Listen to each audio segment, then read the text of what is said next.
Happy Monday, degenerate gamblers. Welcome on back to the Die Hard MMA podcast. It is pay-per-view fight week, and that means we have got a lot of awesome fights to dig into. Crawled on out of the dumpster from the last couple of weeks, and now we've got a sparkling, shiny, just beautiful car to go ahead and take care of, right? Like your dad sends you out with the bucket of wax and you elbow grease it and he comes out and he's like, nah, you missed a spot, and you go and you hit it again. The sun hits it just right. That's what we're dealing with this week. It's a beautiful card. It's a fantastic card. We're going to have a lot of potential spots to put our money at UFC 314.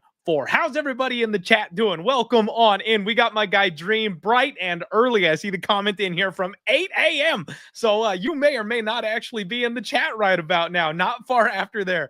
Grateful dude at about 9 o'clock this morning. I love you guys. Colby Saul, Ethan Hershey comes out firing shots right away. Quite literally. Ethan says, okay, Clint, let's do it. Three fireball shot bet. I'll take Chandler. I know you have Paddy. So Ethan is on a little bit of a skid. Ethan used to whoop my ass on the daily every time we did these shot bets, but I'm on a little bit of a heater right now. I'm on a bit of a heater. And so he's trying to chase with these multi-shot bets. And how do I say no? How do I say no? You guys know I'm sitting on 90-1 for Paddy the Baddy to be UFC champion by the end of 2025. Like, I have a massive futures bet on this man, and it all hinges on him getting through Chandler this weekend. So absolutely, my guy, Ethan. I just like I said last week, 3 units might be a little too much to bet on this degenerate play, but it doesn't matter. I'm in. So 3 shots, you got it. We are locked up. Handshake. The bet is in. Done. Joel Free, what's going on? Air Dog in the house. Mr. Wipeout requesting Uncle Wheezy. Don't you worry. We'll get your favorite uncle back on the show sometime very, very soon. Aaron in the house. We've got Dix Insider hanging out. Louis Mack Jr. Dylan, what is going on? Eric Park, Picklelush. We've got Matt Pretty DJ, a couple of relatively rare names in the chat today. You love to see it. Pandigen, what's going on? We've already got about 100 of you in here live, you guys. Thank you so much for being here. Do me a favor, hit the like button if you would. We got to spread the word on a pay-per-view fight week. We got to let the algorithm know we've got all the DGens in one place hanging out for a massive UFC card. JB in the house, what's going on? Zeppu Mobile saying sup from Spain. That is the coolest. You guys, it never fails to like blow my mind on these podcasts. The amount of people all across the world that hang out and talk about the best damn sport on the planet. So really freaking cool. Thanks for the shout out. I'm sorry if I butchered your name. I apologize, but I appreciate you being with us here from Spain. To kick off the show, you guys, I've got a new segment for you. I know, right? We're 6 years in and your boy's still over here innovating. We got a new segment and I'm going to need I need to make a drop for it. I need some fun music and I need like some tiles or something to, be able to kick this thing off every single week. But we're going to give this a shot here. You guys will have to let me know what you need. MMA Monday Punday, following up on UFC Vegas 105. Going through the list here, we have got Talita all-in car. Yeah. What'd you think? I thought that was pretty good.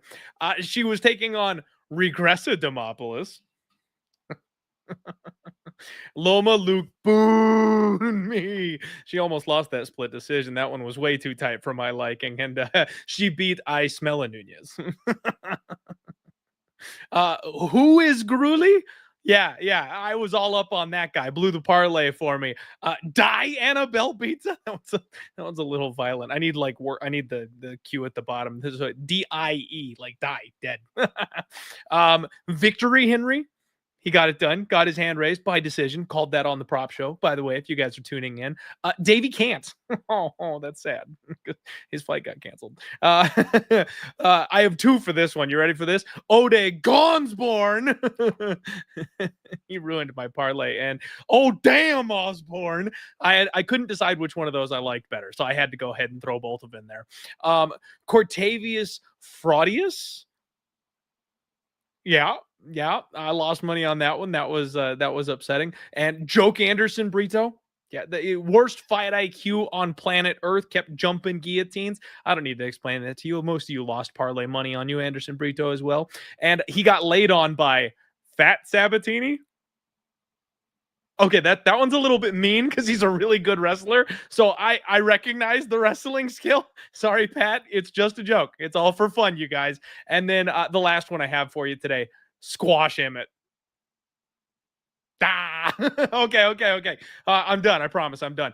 Oh, but I need to know. After, especially, I see the comments in the chat. All right, but after the show's over, you guys get in the comment section. You got to let me know what you think of Monday Pun Day, and who knows? Hey, maybe next week you guys fire off your favorite Monday puns, and we'll make it interactive, right? You guys give me your favorite Monday puns, and we'll start adding this to the show.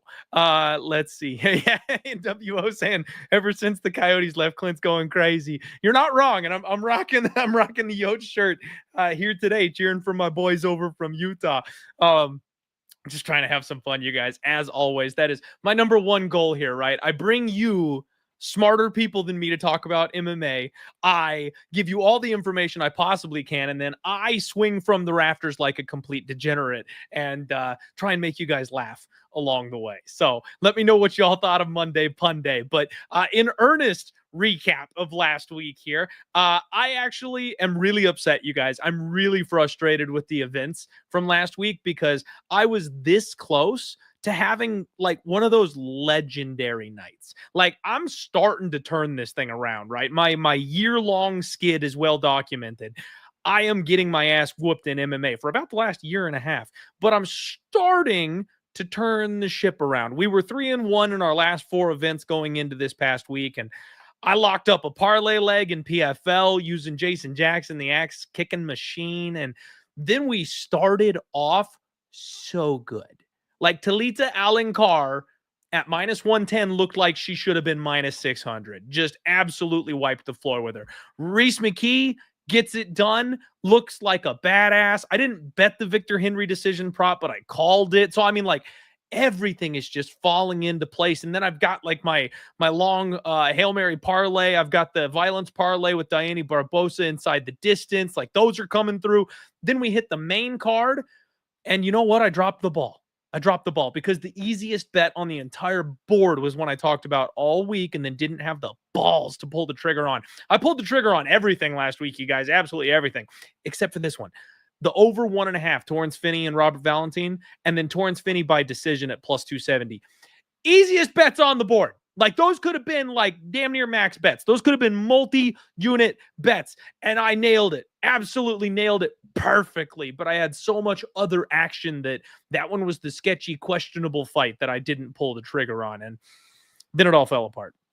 Ode Osborne gets rolled in the first round. I thought Garuli was going to crank up the pressure cook him, just maul him, take out that gas tank, and beat him down the stretch. Ode pops him one in round 2, and that's the problem with fights like this one. Ode's got so much power. All it takes is one. Just one.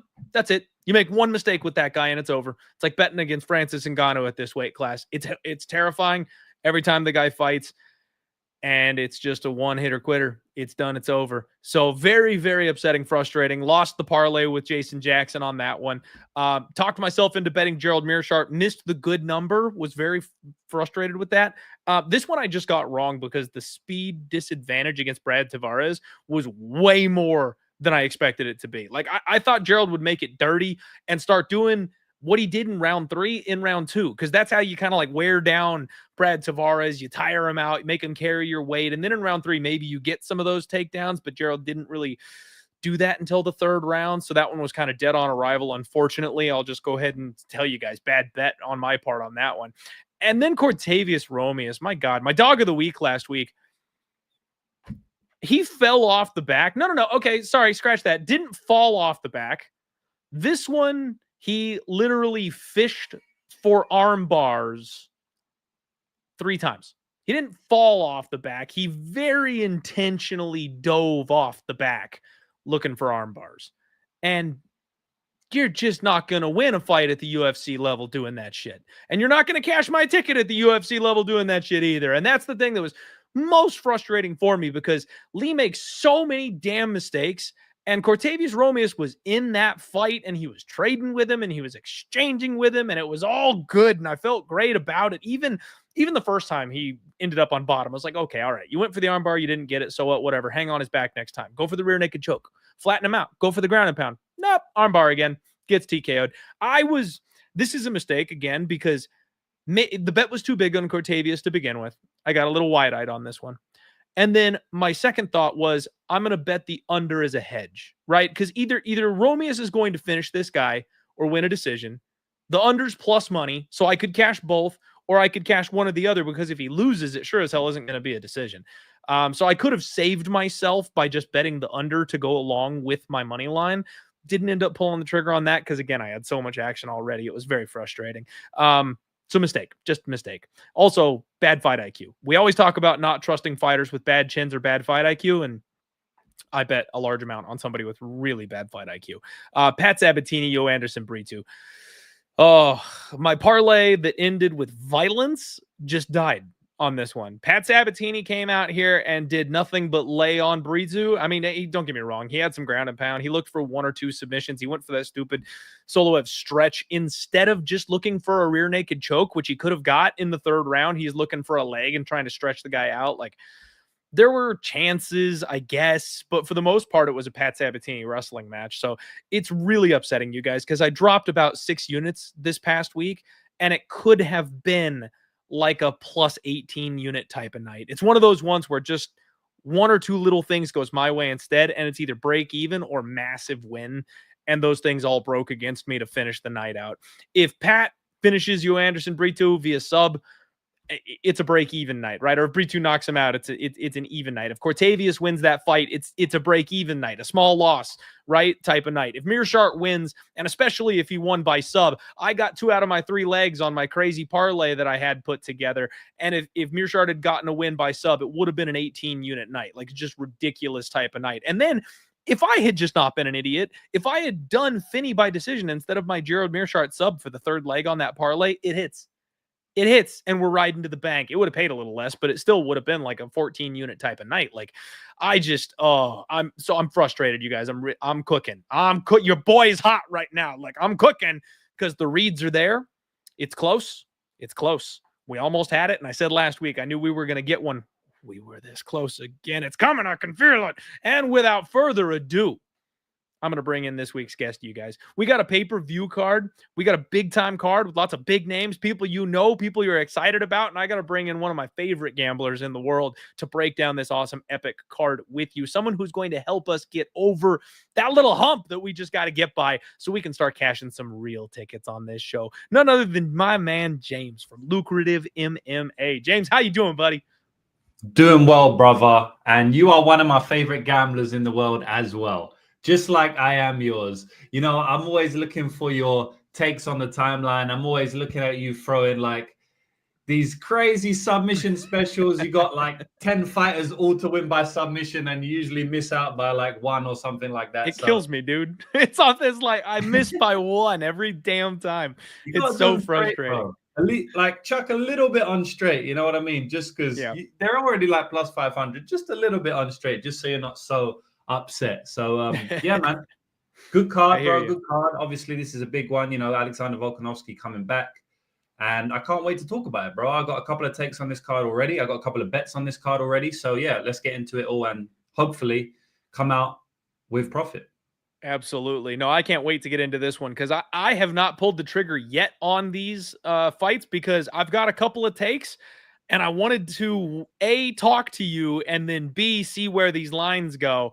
And I am ready to pull the trigger on a couple of them, depending on what ends up happening with some of these in our conversations tonight. So we're definitely going to get into it. First off, though, I got to shout out my guy Razor's sharp picks, you guys. Like I've told you guys before about my boy Razor, one of the sharpest guys in the damn game. I tail this guy, especially in baseball, basketball. He's got a future bet going tonight in college. My man has a 10-1 on Houston to go ahead and take down the whole thing. So I know he's sweating it out there. I think he bet 1,000 to win 10K. So Razor, shout out to you, buddy. Wishing you luck on that one. I'm tailing, but not for the future ticket that you've got there, unfortunately. So wishing you luck, my guy. All right, let's get on into this card, you guys. We got way too much MMA action to talk about here. First fight of the night, we've got Nora Cornolle, and she's taking on Hailey. Cowan. James, what are they doing? So this is an epic card. This is a really fun, cool card. But to start the night off like this, I mean, usually you want to draw some attention. You want a banger. Now, there might be blood in this fight, but it's a sacrifice. It's a ritual sacrifice. Nora Cornolle is like, man, she's French Amanda Lemos. She's 35 years old. She's, maybe like B- Amanda Lemos. The skills aren't there, right? But she's just a physical force, man. She wants to come forward and hurt people. Big knees to the body. She's one of these fighters that looks like she's tired, and then she'll TKO you in the third round. Like she's Dricus du Plessis of the women's MMA divisions, right? So I like Nora Cornolle, but she's short on MMA experience. She's just a bruiser. Hailey Cowan, on the other hand, is 33 years old, 7-3, and for some unknown reason, the UFC wants to make her a thing. Like, she's got a following, she's kind of popular. I don't really get why they signed her in the first place. She won her Dana White's Contender Series via split decision. 0-1 off Dana White's Contender Series. They tried to give her a layup, and she lost that fight. I could not get past her submission defense when she first got to the UFC, James. I want to find an opportunity to fade this chick so badly. She literally got armbarred by a soccer mom, like right before she got signed for Dana White's Contender Series. She's got some horrific grappling mistakes on tape, 2 losses via sub. This chick, Kelly Clayton, who's 2-2. I mean, if you look at her Tapology picture, you know what, you guys, I'm not even going to make you go look at it. I'll bring it up for you. Look at this chick. She's literally a soccer mom. I mean, look at her. She looks like someone who would pick up your kid and go over for a play date on Saturday. She's 2-2, 41 years old, and I don't think she even fights anymore, James. This chick armbarred Hailey Cowan right before she got on to Dana White's Contender Series. She's awful. So, yeah, man, it's Nora Cornolle for me. And I wouldn't be shocked at all if she finishes her. I think it's going to be a beating, and she probably gets her out of there in round 2 or round 3. Yeah, it's possible, man. I mean, this is definitely not a great fight to start off the card, but they can't give us all bangers, They have to have at least one to give us some time to get into it. It's going to be early Sunday morning for me, so maybe I can stay in bed that little bit longer because I don't really need to see this fight unless I got money on it. Then I'm going to be up no matter what time it is. Absolutely. Sweating, my heart beating because I just got 5K or however much money it is on some low-level fight. And I've been there many times, and I might get there again because I'm looking more to the Nora side in this fight now. I don't necessarily want to lay massive juice, but I know the line came down a little bit. So we will see where I get. I think stylistically, this is a close matchup. Both fighters are not very good. Both fighters are fairly low level. I think Hailey Cowan can potentially have some success clinching, maybe landing a jab. Outside of that, I don't think she can do much. But Nora isn't that skilled either, so I don't think she's going to run away with much. Now, where I do think the big difference is in what you mentioned already, which is the physicality. And, when we're betting on MMA, I just did a post about this, or I wrote up a post about this earlier today. It's like, oftentimes we look at the stylistics and we may ignore other things like layoffs or injuries or intangibles, which is what I like to call them. We also ignore physicality a lot. Sometimes fights are won purely on physicality. If the fighter can't land much damage because they're not physical enough, they don't hit hard enough, then the other fighter might just win just from being bigger, stronger, tougher, more physical. And even though this especially is with fight, the women. Yeah, exactly. And like I was going to say, even though this is a women's fight, I think we have a big gap in physicality here. there's more physicality gaps in men's MMA. You know, every now and then we get a Jessica Andrade. Every now and then we get a big tank in the women's division. But most in men's MMA, we have that in like almost every other fight. Someone's very strong, very physical. Obviously, women are they're a lot weaker than men, right? So we don't see the physicality differences as much. Now, I think we see that quite a lot here. Yeah. Like Nora is a fighter through and through. You know, maybe she doesn't have the skill set. Maybe she has a bad ground game. Maybe she can get taken down by Cowan, which is possible. But I think first, the physicality difference will probably allow her to keep the fight on the feet at times. And then even if she does get taken down, the physicality may allow her to get back up or even reverse. You know, we saw she reversed Jocelyn Edwards a couple of times in a fight that I thought she lost fairly clearly. It was in her home country. The crowd was on our side. It was a bit of a robbery. They robbed a couple of people that night, I believe. Yes, so, they did. Yeah, I was on, I think, every robbery. So that wasn't great. But it is what it is. Yeah, so I feel like we have seen Nora win fights that maybe she shouldn't have won based on skill set. But the reason she won them is because of physicality. And I think this is an easier fight than the one she won. I think this is an easier fight than Melissa. I think this is an easier fight than Jocelyn Edwards.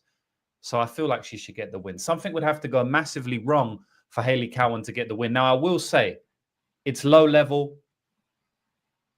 Things do go massively wrong all the time at this low level. Not just women's MMA, but just low level in general. So tread with caution. It's not a max bet. I am looking a little bit more to Nora Cornolle. I believe that she gets the decision win here.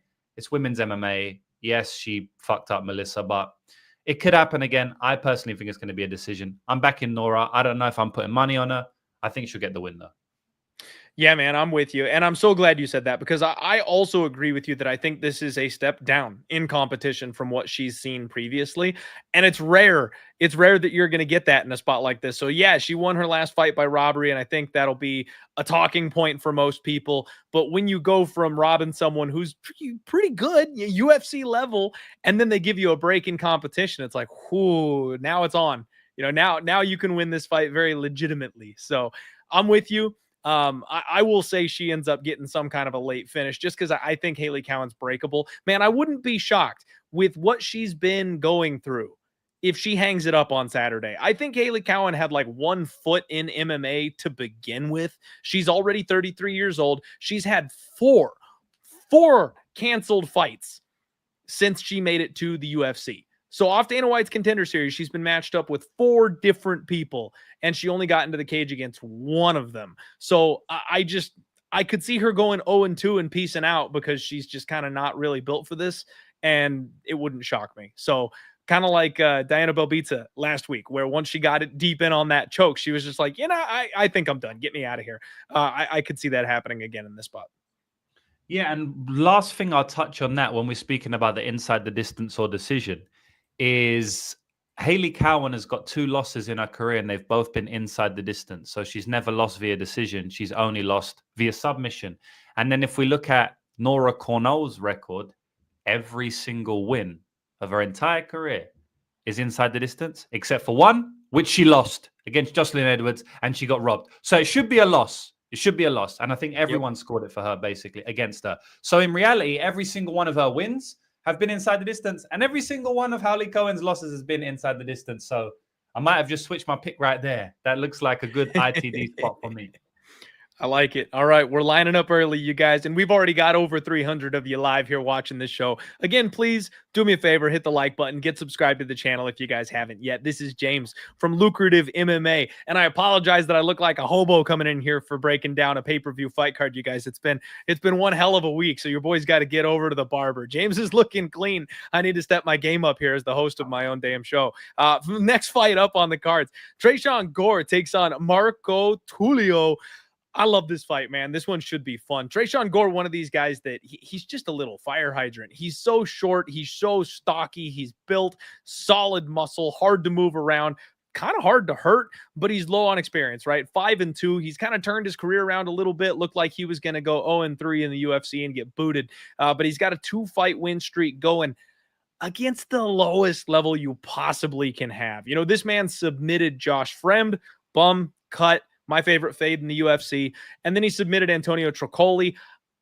I bet Trocoli that night, James. That tells you what I think of Tresean Gore. I go, this guy got a fluky sub over the worst fighter in the division. I ain't buying. And I bet against him that night. Now, it turns out Trocoli is the new worst fighter in the division, and he got another submission. But I just do not believe in Tresean Gore. He's one of these guys that I feel like he's a locker room type of fighter, or he's like a practice squad type of fighter. He's got all the skills. Don't get me wrong. He'd beat my ass. I'm saying this very comfortably from my podcast chair. But he is not somebody I think is going to have long-term success at the UFC level. It seems like over 15 minutes against decent competition, he just gets figured out, right? He's got a limited skill set, kind of the way he's able to move forward. And anybody that gets TKO'd by Cody Brundage, even in round one, where that's really Cody's only path to victory, like, I'm expecting not much from you. If Cody Brundage got the win over you, I know that's his way to win fights, but yeah, if you're a victim to Cody Brundage, I'm not putting you high up on the list. Marco Tulio, 13-1, 30 years old, in his prime, shoot the box product with 9 wins by KO. And this guy made a smashing debut right off of Dana White's Contender Series. He took out Ihor Potieria. Again, one of these guys you just don't want to get too excited about. Ihor's very hittable. He's not the most durable guy in the world, but it was the way he did it, James. This guy is so smooth on the feet, and he transitions from smooth operator to explosive and creative striker. Flying knees, spinning back fists. I mean, this guy can hit you from anywhere with anything. He's incredibly athletic. It worries me, these round 1, round 2 KO type of guys, Carlos Prates, like, I worry about what happens in an extended fight, right? Like, I always have that question of, well, what if you don't get that round 1 KO? What if you don't get that early finish? What do you look like in round 3? But I don't know that matters against Tresean Gore. I've got a feeling Tulio can win rounds 1 and 2 and then just not die in the 3rd round, and he'll be fine. So even if he loses round 3, I don't think Gore's going to get like a round 3 TKO or something. He's really going to have to do some work in there. He's a big, big favorite in this spot, is Tulio, and I think it's justified, man. Minus 355. I'm not going dog hunting this early in the night, James. What about you? Yeah, we ain't going to stick on the favorites for the entire card. I'm sure of that. Not with me and you on the same podcast. Definitely not. But obviously, we are doing it in this fight, and I am joining you. I think Tulio is a good fighter, man. He's out of Shootbox, and I feel like everyone from Shootbox is small, skinny, and has blonde hair. But this guy doesn't, right? Like, he's a bigger guy, middleweight, big middleweight, decent sized middleweight, I'd say. And he's a little bit smarter with his approach, right? He's not the typical kamikaze shootbox fighter, and he can't be at middleweight because you're going to get sniped at middleweight if you do that. You know what I mean? So he's a little bit smarter, but you can still see he has that shootbox blood because, man, he does go wild at times. Like you said, spinning back fist. He's pretty pinpoint accuracy. He will kind of swing in the pocket. He caught Potieria right in the pocket, right? Like, as they was exchanging in the pocket, and he just caught him with like a short shot. It was a strange shot, but he knocked him down brutally, and he finished the job very, very strongly there, because I thought that at one point Potieria may survive. He actually swept him. Well, he tried to get him in an armbar, and he just got pounded out after that. He's very aggressive. When he gets someone hurt, he goes for the finish. He's also got grappling in his back pocket. I've seen on the regional scene multiple times he takes fighters down, completely grapple fucks them, and he can keep it up. I'm not worried about him in the decision. I think he's got good cardio. He's a middleweight and he swings hard. I don't think he's got, unlimited cardio. I think he's got better cardio than Tresean Gore. I'm actually picking him to get a finish later in this fight. I think he gets a finish in round 2 or round 3. So I actually rate him to win the fight late way more than I do Tresean Gore. I think Tresean Gore is round 1 or bust in this fight. I honestly do. I think that if he doesn't land something huge, he's basically fucked, man. I think he's the worst striker. I think he's the worst grappler. I think he has worse cardio. And it looks like he probably has a worse chin and less experience in MMA and less experience against higher level fighters, even though he's had multiple fights in the UFC, even against someone like Brian Battle. So, I mean, fuck, man. Everything is on the Tulio side here for me. The only worry I would have is that he's making his UFC debut. And actually, no, it's not his UFC debut. He knocked out Potieria, as we just mentioned. Yeah. So, yeah, I mean, again, that's just So, really, the only worry I would have is Tresean Gore maybe catching him in something early. He's a big guy, physical guy, athletic guy. He can fucking hit hard. We know that. And, you know, it is possible that happens. But yeah, I'm with Tulio all day here. I think he gets it done inside the distance. And I think he kind of makes it look easy, to be honest, man. I'm with you, man. I'm with you. Now, we have a request from the chat. My guy Dixon Sider says, Clint, I'm going to need the tinfoil hat for this one. Dixon, I already told you my hair is a mess. Why are you making me take the hat off so people can see how awful my hair is right now? I look like a drunk chia pet. But there you go. Tinfoil cap is on, my friend. The floor is yours, Dixon. You better be with us live here and get typing because I need to know. What is the tinfoil cap for? Dixon always got the tinfoil hat theories in the chat. Shout out to Dixon. I know, I love it. Hey, Dixon, showing love to everybody across the MMA world too. Dixon's in every chat, every live stream, every show. This man is the absolute GOAT. So there you go, Dixon. When you get back or when you finish typing, I'll read out the comment. But there's a tinfoil hat issue for Dixon there on that fight. While we're waiting for him to go ahead and finish typing, let's move on and set the scene for the next fight. We've got Sumudaerji taking on Mitch Raposo, and this is a really, really fun fight, James. So as you guys know, I do some work with Spectation Sports. They are hyped up on this one because Torres Finney got it done last week, and Mitch Raposo is a Cage Titans fighter. He's a Spectation Sports fighter, so he's another guy under the banner, and they're looking to hopefully get 2 wins back-to-back under the Spectation Sports banner. Mitch is a guy that, James, I actually have kind of high hopes for. I know he's a little bit younger, 26 years old. He's 9-2. He is 0-2, including his Dana White's Contender Series loss, but those are both by split decision. Like, this guy's in there competing at 26 years old. He's getting his stripes. He's learning his lessons. He's taking his lumps. Now, the fight that he had in his UFC debut, I have to fully admit to you guys that I felt like I was really wrong about Andre Lima. I bet Mitch Raposo that night. I thought Mitch would be able to just keep heavy on the forward pressure, keep coming after this guy, keep getting in his face, maybe mixing the takedowns. And that was when I was still kind of like, well, I think there's an argument to be made about Andre Lima having a bit of a poor gas tank. Now, I've since kind of rescinded some of those thoughts, James. I've kind of backed off a little bit on the whole Andre Lima has a bad gas tank thing. I think he's proven at this point, guy can go hard for 15 minutes and do what he needs to do. So I was just wrong about that one. But Mitch made it a fight, man. Mitch refused to back off. Mitch came forward. Mitch did what he could to make the guy uncomfortable. It was a solid, impressive performance, and Andre Lima cheated his ass off, James. I mean, there were several times where Raposo got takedowns and Lima grabbed the fence. And as we know, cheaters are rewarded in the UFC these days. They do not enforce any of the rules. They do not take points away.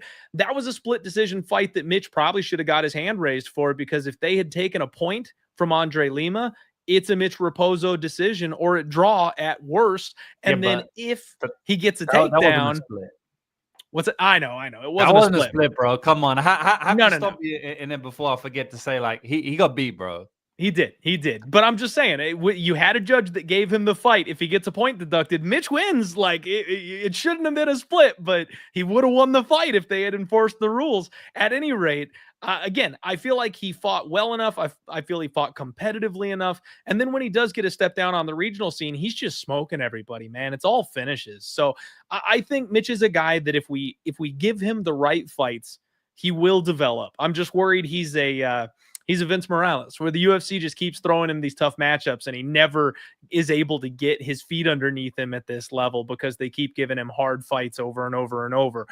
This week, he's got Sumudaerji, 16-7, 29 years old, 13 wins by knockout. Sumudaerji is on a 3-fight losing streak at the moment, I believe. And it's tough times for this guy. He's got an absolute nuclear missile in his right hand. This guy is so fast. He's tall. He's long for the weight class.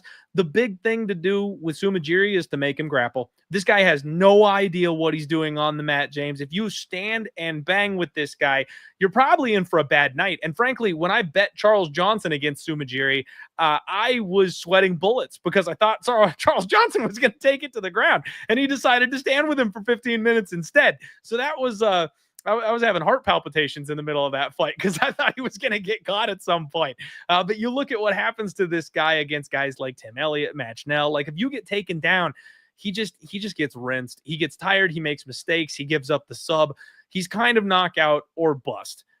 I know he's got 2 decisions under the UFC banner, but Zaruk Adashev, Andrei Sukumtat, relatively low level, pretty tough guys. I could see that being a similar fight to this one here with Mitch. Mitch, I hope, understands the game plan, James. That's kind of all it comes down to for me. If he mixes in that grappling, if he mixes in that wrestling, I think he can have some success in this fight, and I think he can make it close. And frankly, I think he can win it. This is an IQ test. You've got Sumudaerji coming in right around minus 200. Mitch Raposo, the plus 165, plus 170-ish favorite. Underdog.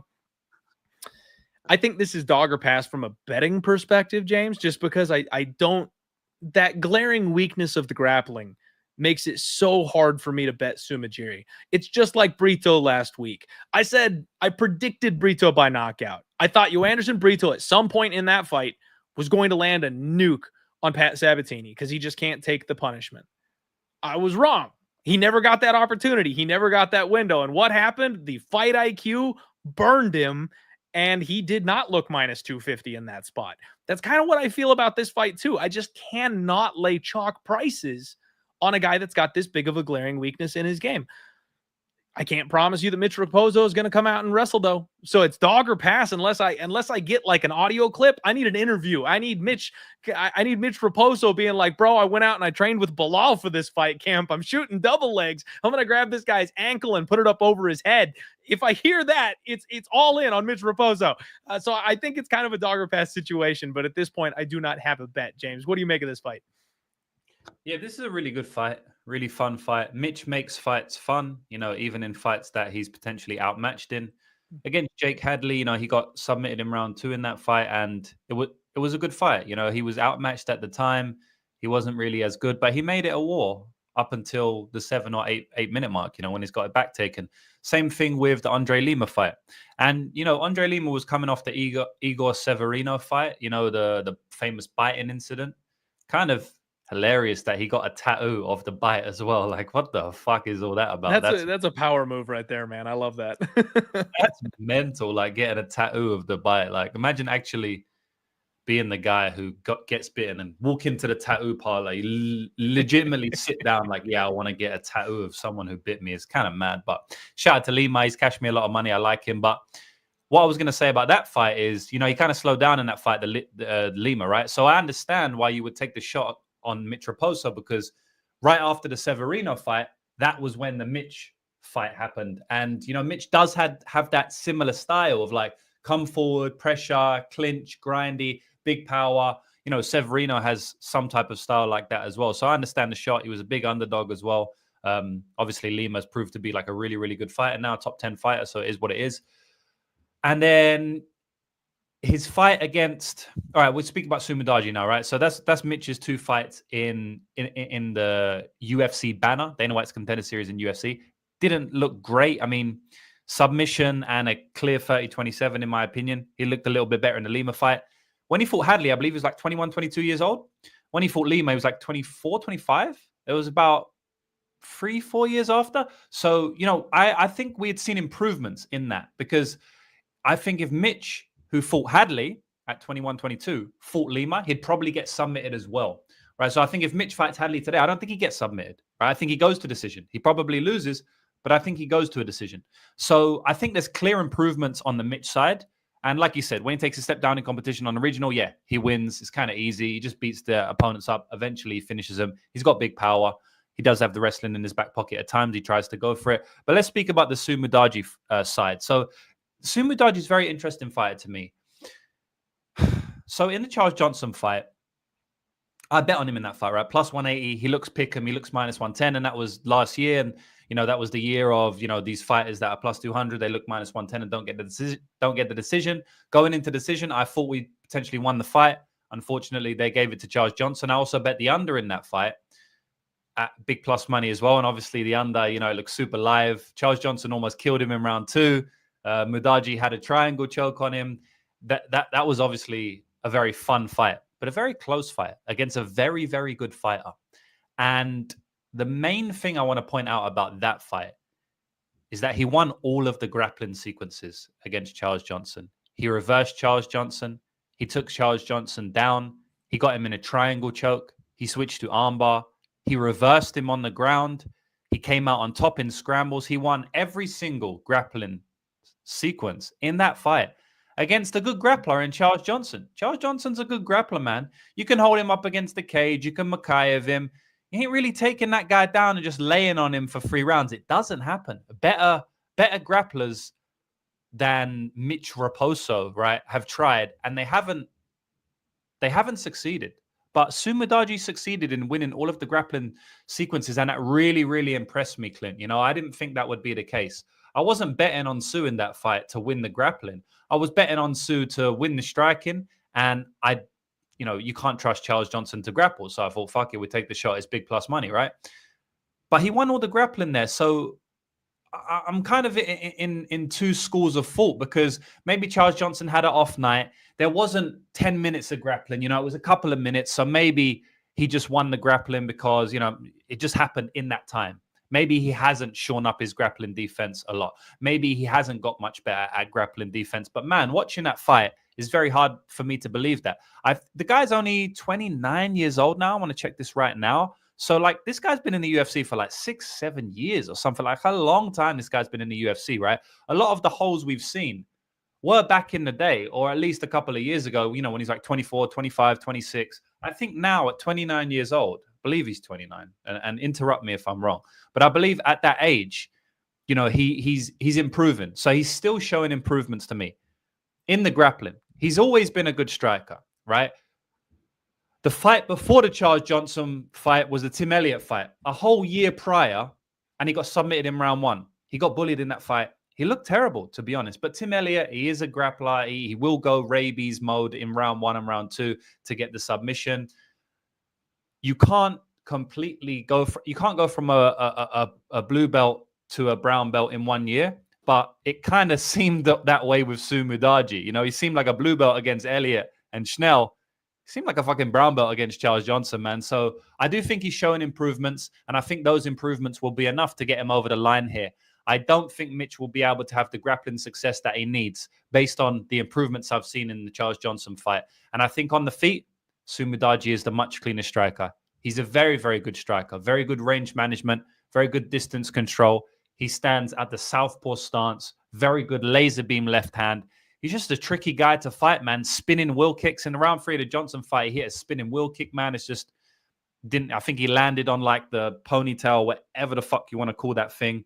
And that's why it didn't hurt Charles Johnson. He kind of shook it off. But man, he can hurt you with a lot of different strikes. So yeah, I think this is a Sumudaerji spot. I think Mitch Raposo could potentially win this fight in 3 or 4 years. But at this point in time, I don't think he has the skills to do it. It's not impossible. I don't think Sumudaerji's minus 500, but I do think Mitch wins this fight maybe like 2 times out of 10, 2.5 times out of 10. I can't say he wins this fight. I can't say that he is value at the line. That's a long breakdown, but I wanted to get into this one because I really like this fight. Sumudaerji is the pick for me. Okay. It's a good fight, man. It's a really good fight. It's probably one that I'm going to be staying off of. Like I said, it's dog or pass, and I would like a little bit more plus money on Mitch, and I'd like a little bit more confirmation in Mitch. Now, I do want to say that Mitch has moved over to training with the New England Cartel. That's a very good gym. A lot of times you see these younger fighters like Torres Finney. We're talking about him being under the Spectation banner as well. He's a perfect example. This guy's training in his backyard, right? He's got a couple of guys that he came up with who he's trained with his entire life, and he's staying with those guys. He's staying with that gym. On the other hand, you've got a guy like Mitch Raposo who's making a UFC run. He's taking an L, and now he calls up one of these big gyms. He goes out to train with legitimate fighters that are at this level for a camp. So he's hanging out with the New England Cartel. I was doing some Instagram stalking, and it looks like he pulled out my boy Patchy Mix, best 135er on planet Earth. Patchy Mix, the best grappler in the game, to come hang out and work with him for this fight camp. That right there, those are some signs for me, James. So I'm going to listen to his interviews very, very closely, but we'll see. This is going to be a game of who improved more in the offseason. You know what I mean? And it could very well be Mitch. And that's where I'm not laying minus 200. So good luck on anybody who is. I'll be watching this one very closely live, and we'll see if I hear anything that's going to tip me off before we get to fight time on Saturday. Because, it's Mitch or nothing for me.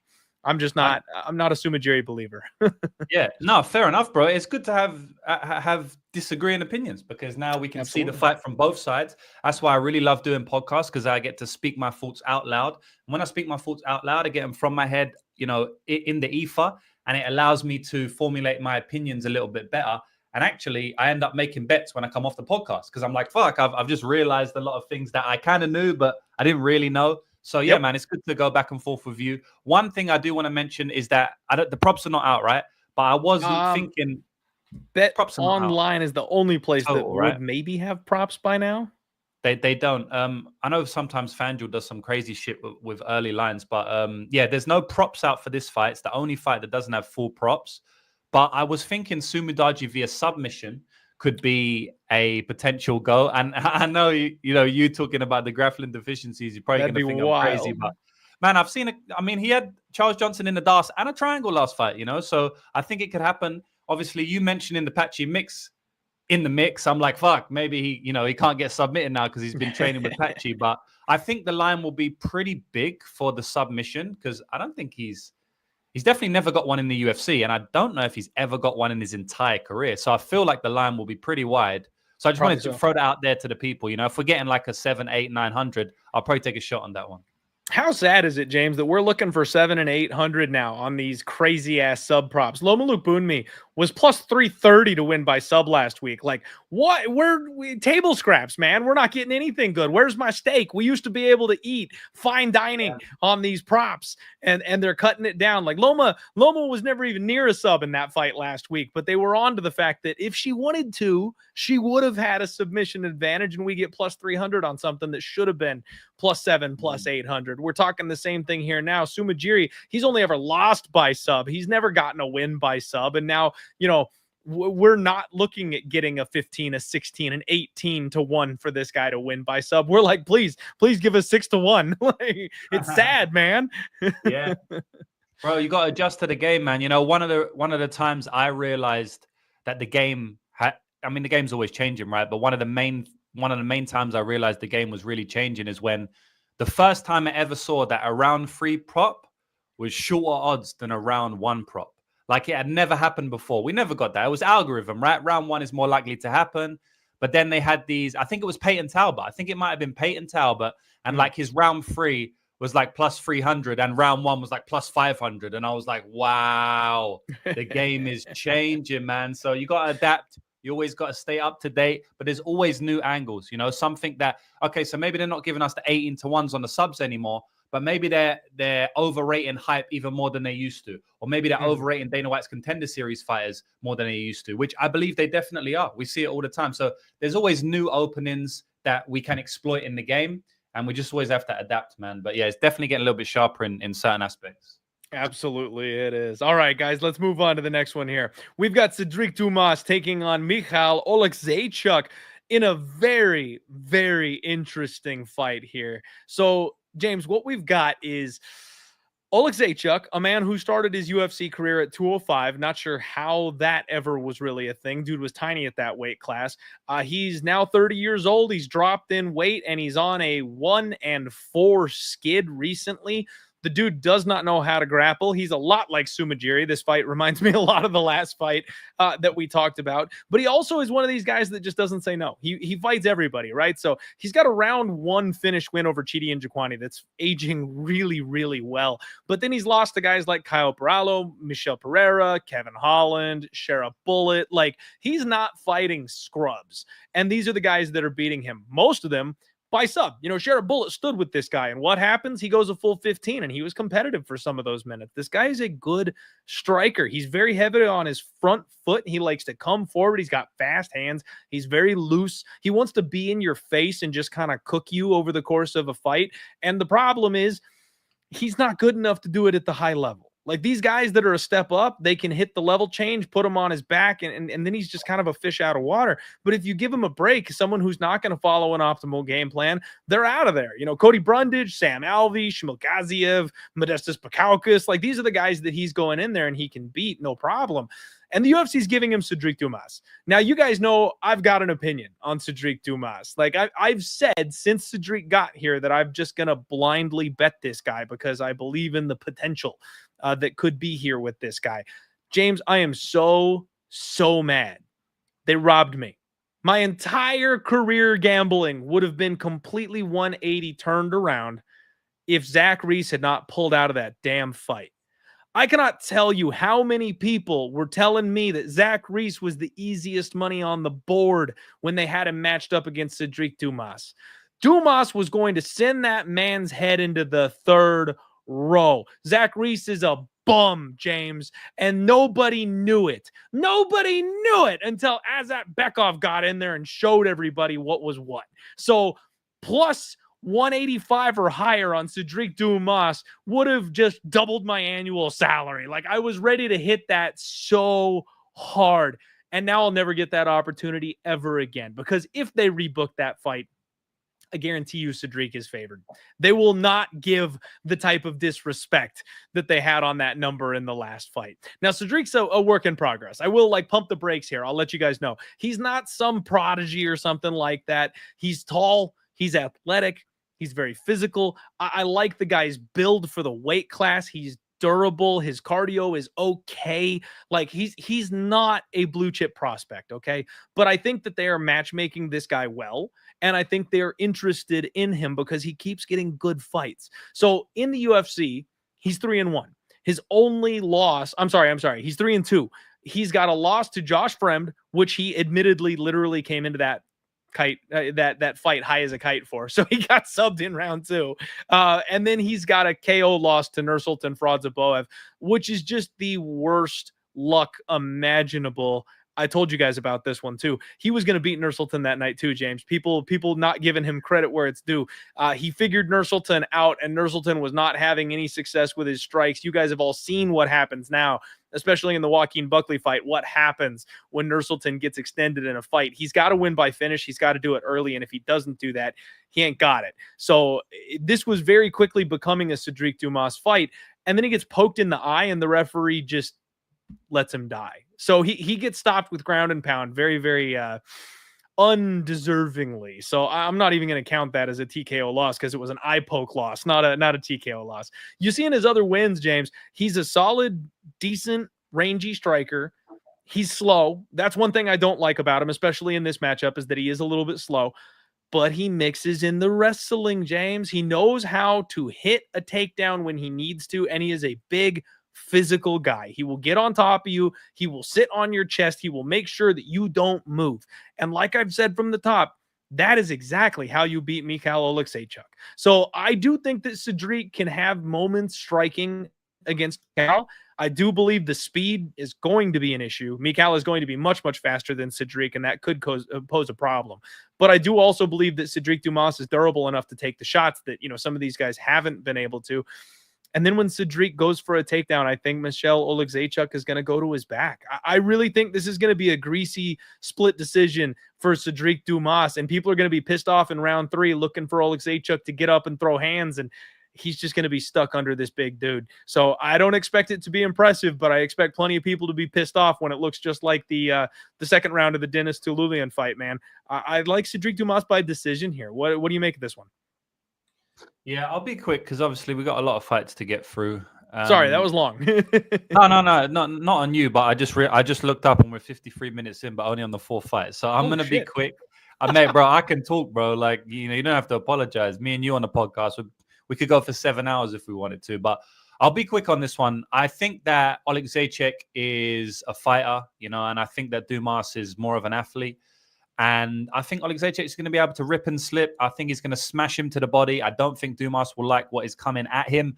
I think the storm, the hurricane of Oleksiejczuk will most likely not be able to be weathered by Cedric Dumas. Now, he does have some range, some distance control upside. He does have some reach advantage. He does have some grappling upside. It is possible that he gets hurt a couple of times, gets rocked, looks a bit shaky, ducks under, and he just gets the takedown, and Oleksiejczuk can't get out. But man, Michelle is at Fighting Nerds now. We know what happens when fighters go to Fighting Nerds. I bet on Kim in PFL last week, and I don't know if he was at Fighting Nerds, but he was wearing the Fighting Nerds glasses, and he looked like a fucking world beater. He's going to fight Movlid at some point, and man, we might have to bet on him at plus $1 million, like we did again with Jeremy Kennedy. Don't make me cry. But that was brutal. I felt so bad for you on that one. But thank you. It means a lot. So I think that yes, Dumas might be able to take him down. He might be able to slip and rip. But I think Oleksiejczuk being at the Fighting Nerds is a good sign. You know, before his last fight, he's posting on social media that he's training at, you know, I don't even think he was training at a gym. I think he was training in his home. And I believe that, you know, he did a post on social media saying, I'm going to lose this fight. Like, I'll definitely lose, and then I'm going to retire. Some weird shit. I don't know, man. Yep. But the guy looks like he's back. He looks like he's ready now, and he's a good fighter if he can put it all together. You know, he's shown that multiple times in the UFC. I'm not just talking about potential here. I feel like with Dumas is potential that I've never really seen. But with Oleksiejczuk, I've seen that shit, man. I've seen him win fights into the third round. I've seen him win 3-round fights. I've seen him take down the likes of Khalil Roundtree. I've seen him beat Khalil. I've seen him beat Modestus. I've seen him beat big 205ers. And I think if he's on, he can slump Dumas here. So I feel like Michelle Oleksiejczuk inside the distance, round 2 KO, bang. I don't mind it. You know, like I mentioned, it wasn't eye poke what put Dumas down in that Nursultan-Razaboev fight. But the one thing I did not like is that he really did just cover up. And James, I want to kind of tip my cap to you on that, is that something that I may have overlooked is you're right. I think Dumas is an athlete, and he's facing a fighter on Saturday. So that's a very, very valid point to make, because there is a difference between those two. The only thing I would do with this fight, you guys, I know I'm high on Dumas, and I said I'm going to blindly bet him because I think I'll make money over time doing that. I'm pumping the brakes on that. Like some of these crazy things I say, they turn out to not work out well for me, and I need to stack a couple wins over here, James. So I'm not going to just blindly bet Dumas in this fight. I was going to. I thought about it. I'm not going to. Yeah, exactly, right? Now, the only thing I might do, because like I said, I do think he greases out a decision here. You guys know my long shot parlays, James. I'm always one leg short. I'll probably throw Dumas by decision in one of those long shots just for a small sprinkle, see what happens. And if I'm right, then great. Maybe we have a massive score for, you know, a tiny little price tag that's a big payoff. But this one, I'm definitely going to keep my hands in my pockets, because the Fighting Nerds are terrifying, and I don't want to be on the wrong side of a Fighting Nerd. So, yeah, I'm still going to say Dumas by greasy split decision, but I've got enough respect for the matchup here that I'm probably not going to be betting the money line. We'll see, though. All right, guys, moving along. Darren Elkins and Julian Erosa. James, absolute banger here. Absolute banger here. So we've got a immovable object in Darren the Damage Elkins taking on one of the biggest glass cannons in the division in Julian Erosa. So unstoppable force meets immovable object here. I love the offense from Julian Erosa. He's tall, he's long, he can strike. That guillotine he's got is wicked. If you go back and you watch the Daniel Pineda fight for my guy Darren Elkins, he's in deep. He's in deep on these front chokes 2, 3, 4 different times throughout that fight. But to his credit, it's damn near impossible to submit the guy. They call him the Damage for a reason. Like, so this is a tough fight for me because, again, Julian Erosa is not a guy I want minus 350 on. He's just not. He's a guy that a puff of smoke can knock out flat. You do not want to put money on this guy or parlay him up. Play him by sub. Okay, maybe now we're talking, right? The opportunity is going to be there.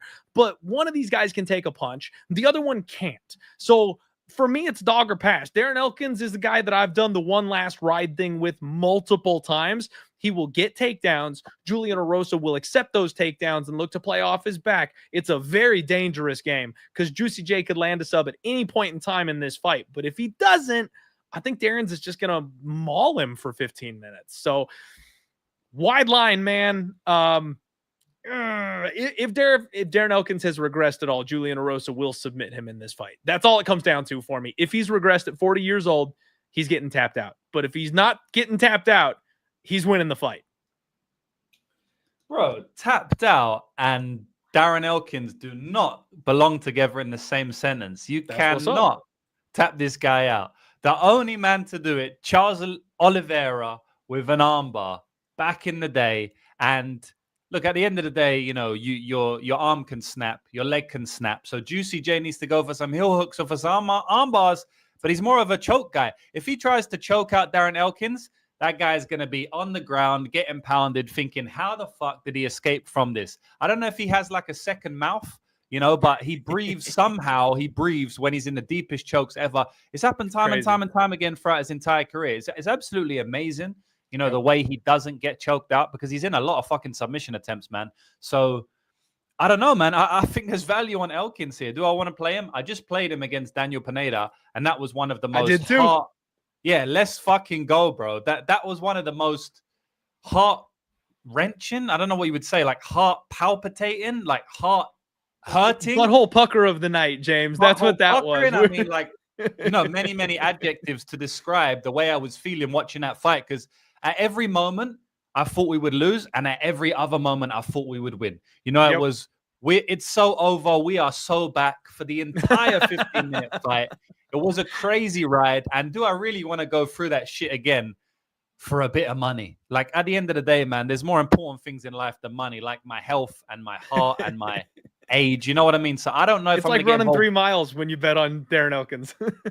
Yeah, literally, bro. Like, I feel like I've gone 15 rounds with Darren Elkins, you know, while I'm watching him fight. I feel like I'm in there with him. But the difference is, though, Clint, is that he's plus 300 in this fight, you know, whereas he was plus 110. I don't know what you got, but I got like plus 110 or some bullshit. I think I got even money. I think I got plus 100. Yeah.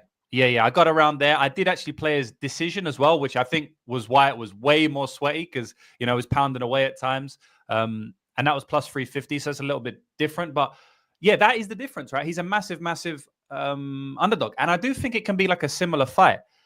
Erosa gets cracked like a lot. Erosa gets knocked out. Never forget, Artem, the GOAT Lobov, knocked out Julian Erosa. That's not a fucking good look, man. And this guy gets knocked out multiple times. Fernando Padilla put him away like 2 years ago. You know what I mean? Like, Padilla's not this power puncher. So this guy can get cracked by anyone. I don't really think Elkins is a KO threat in this fight, but can he wobble him? Why not? Erosa gets wobbled by Artem Lobov. Why can't Darren Elkins do it, you know? So I think that that's another positive on the Elkins side. Erosa can hurt Elkins as well. Man, Erosa's got some underrated striking at times. You know, he can catch people in it. I just feel like he's going to go for the guillotine a million times here. And he probably won't submit Elkins with a gilly. Just like, he's not been submitted with a gilly ever. And Pineda's got a fucking good guillotine as well, man. Like, Erosa's probably got a better one, I would say. He's just done it on more high-level guys. But, man, Pineda fucked up, submitted Movlid Kabalaev with a gilly. I believe that was a submission with a guillotine. So, and he's got a lot of fighters in that gilly. So, you know, if he's defending Pineda's gilly and front headlock series, he could potentially do it here. I don't know what way the fight will go. I don't know who I'm predicting to win the fight. I don't really care. All I'm saying is a very close fight, man. It's a very, very close fight. I think Erosa can knock out Darren Elkins early. I think Elkins can hurt Erosa early, maybe even knock him out. I know it sounds crazy, but like I said, Erosa's got his issues. And then if it goes 15 minutes, is this fight not 50-50? If it goes 15 minutes, like, is it not 55-45? There's no way this fight's 90-10. There's no way this fight is minus 400 Erosa like it is currently lined. So, man, I'm not passionate about a winner, and I'd like to make this known, because whenever I show a passionate take about the line, people always think I'm calling the fighter to win and saying he's definitely going to win, right? Because I speak with passion, but I'm speaking passion about the line. I'm a gambler, so I'm speaking passion that Elkins should not be plus 300. In terms of who's going to win, go to an MMA analyst for that shit. I don't know. Darren Elkins is value here, Clint. Am I going to pull the trigger? I don't know. We'll see. Maybe someone will talk me over the line. Maybe you'll tell me off it. I don't know, bro.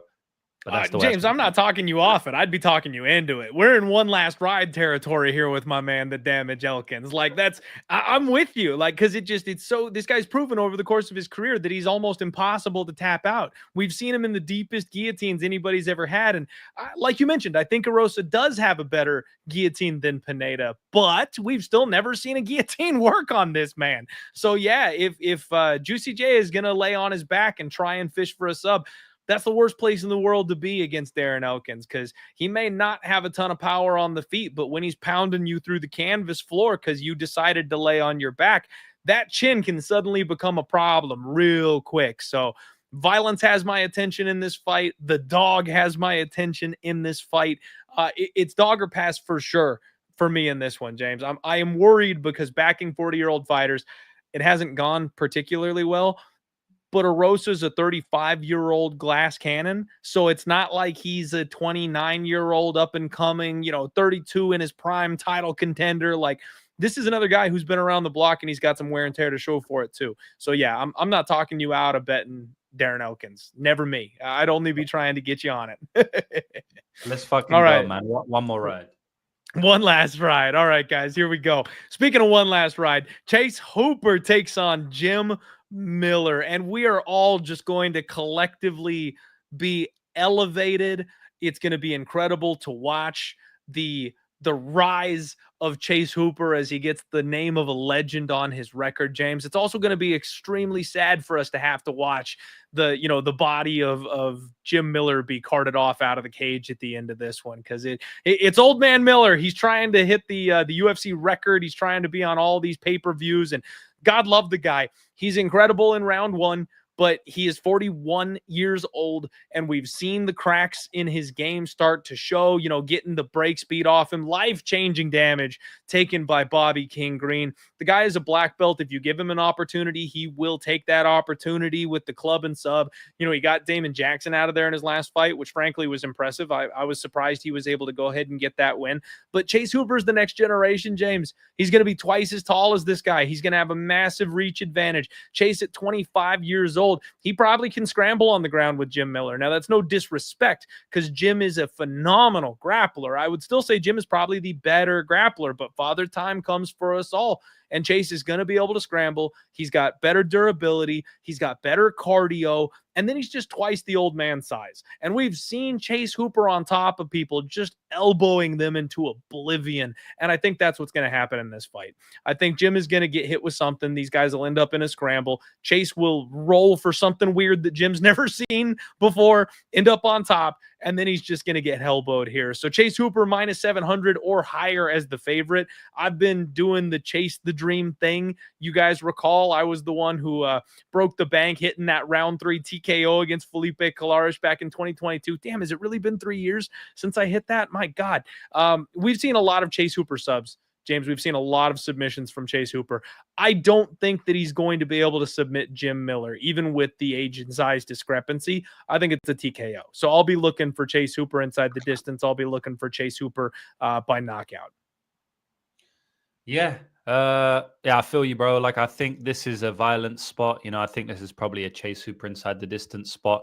I do believe that he can submit Jim Miller. Obviously, I think the ground and pound TKO is possible as well, but I definitely think, maybe like a rear naked choke, or to be honest, Chase Hooper has a lot of submissions, so he's very creative with it. I think any way he wants. I do think that, a knockout is live for Jim Miller. I even think a submission is live for Jim Miller. He's very fast with the guillotine. I think the fight's going to be a car crash at some point, and someone's going to get finished. Most likely it's going to be Jim Miller. Something I want to say that a lot of people might not know is that when Chase Hooper fought Slava Claus, Clint, can you guess how much he weighed in the octagon? Take a guess. Ooh, this is a fun game. That fight was a while ago. I'm going to say he weighed like 170 pounds in the cage. 184 pounds for Chase, the teenage dream, Hooper. My God. That's a fucking huge, huge lightweight on fight night.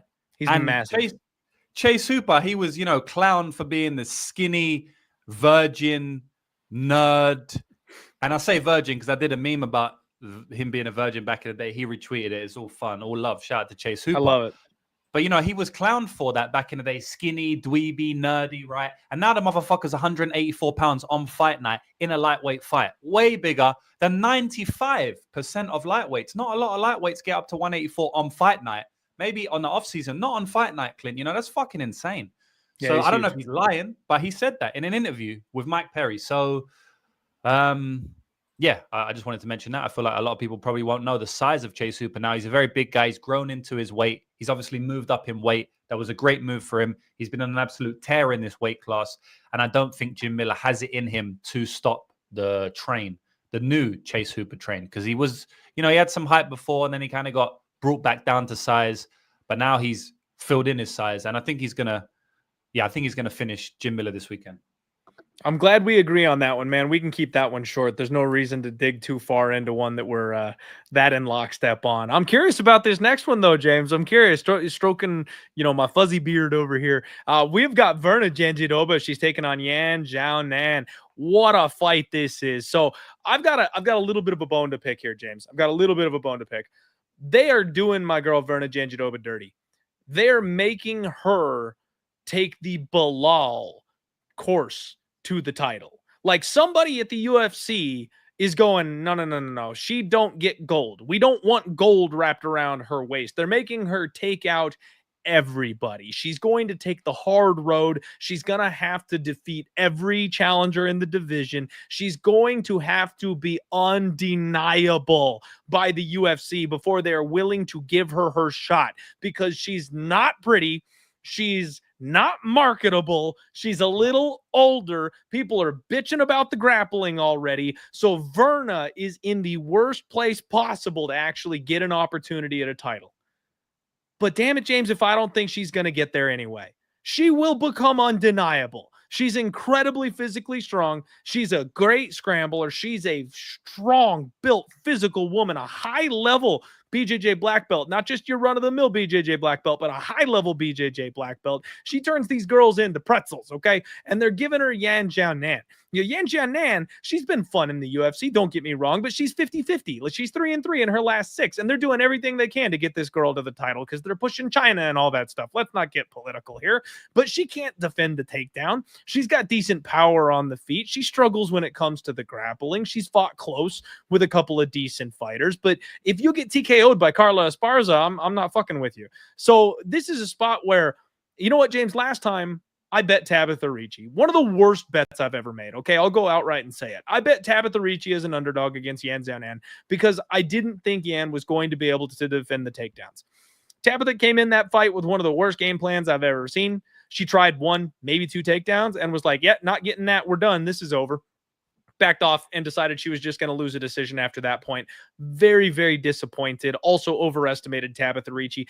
I feel like I am contractually obligated as a man to put my money on Virna Jandiroba this week. Because if I thought that Tabitha Ricci could out-grapple Xiaonan, the level up that we are looking at here in the grappling is something that is hard to put into words. Virna Jandiroba is so much better of a grappler than Tabitha Ricci is. It's not even funny. So if my thought process is anywhere near what it was the last time I talked about Xiaonan, I must bet Virna Jandiroba on Saturday.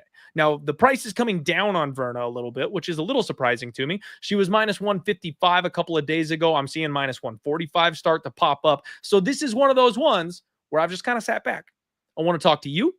And I want to see where this line goes. Because if it bounces back to minus 155 immediately, I know this is the low point. And if I'm betting it, I need to get in. But if it dips a little further, I might get 130. Maybe I get minus 125. Like, I don't know how low this number is going to go, James. I really don't. But for me, it's Virna Jandiroba or nothing. Yeah, so I saw the line went to minus 120, minus 130 earlier today. At the moment, I can see on Bet Online specifically, it's back up to minus 144. But we know Bet Online will move quite. I didn't know it came down that hard. Wow. Yeah, minus 150 on Penny. Yeah, I won't go through all of the books, but minus 157 on Bookmaker. So, yeah, I mean, Bet Online best price at the moment. Actually, no, minus 140. Minus 140 you can get on Bookmaker. So, yeah, it came down, but then it went straight back up. So I don't think it's going to go down too much. I feel like minus 140 is probably the range it will stay in for the most part, maybe minus 150s. I do think closer to fight day, maybe Jandiroba might take a bit of money, just because I believe she's the side, you know, but who knows what the fuck people see sometimes. I personally think she's the side, and mainly for the things you said, you know, she's just a much better grappler. It's a binary fight, you know, we don't need to speak too much time on it. All we need to say is that if she can get the takedowns, she's going to win. If she can't get the takedowns, she's going to lose. This is a striker versus grappler matchup. This is UFC 1. This is UFC 2 type shit, you know. I do have to believe that Jandiroba will be able to get the takedowns. And the reason specifically is because Jandiroba is a good chain wrestler, right? So a lot of these fighters, like Tabafericci, ain't the best chain wrestler. I mean, she'll do some cool takedowns. Maybe you overextend and she comes underneath, but she ain't really grabbing onto a body lock, you pummel, then she goes ankle pick. This is what Jandiroba will do. You know, she'll try and pick up your ankle. Then she'll go to a body lock. She'll trip you in the back. And if you are not hell-bent on getting the fuck away from her, then you're probably going to get taken down, man. And that's what cost Amanda Lemos in her fight. You know, she reversed a couple of times. You know, she was able to defend a couple of takedown attempts, and so she thought she was safe. But no, Jandiroba ain't going to stop, man. She's going to chain 1 to 1 to 1 to 1 to 1. And man, we don't see that a lot in women's MMA. Honestly, we don't. How many chain wrestlers, you know, out and out, through and through chain wrestlers do we have in MMA? Women's MMA, we don't have a lot. That's why everyone loved Tatiana Suarez, because it's one of the only girls who did it. You know what I mean? It's just not really a common thing in women's MMA. But Jandiroba is that, and that's why I think a lot of girls can't defend it. They're not used to it, and that's why she stands out as one of the best in the division. If it stays on the feet, she's going to get beat up. But I personally think she's going to take her down. Now, is she going to finish her? Probably not, just because I've seen Yan survive. She looked like she has got better with her grappling defense, takedown defense as well, but also, you know, submission defense. She's been on the ground with very high level fighters. Mackenzie put her out in round 1. Don't forget, they had to pick her up and walk her ass to the stool with help. She was done. That was a finish. Yeah, that was a finish. That was a finish, and it was crazy that fight didn't get finished. I think I couldn't believe they let that continue. I think I bet on the under in that fight. I'm pretty sure. And I was like, this is fucking absolute insanity. So yeah, that was a finish, to be honest, but it wasn't a finish. And, you know, she got taken down after that and she was able to survive. So I think, you know, she has shown up her defense a lot, especially she went 5 rounds with Mackenzie Dern. That was a very, very good performance.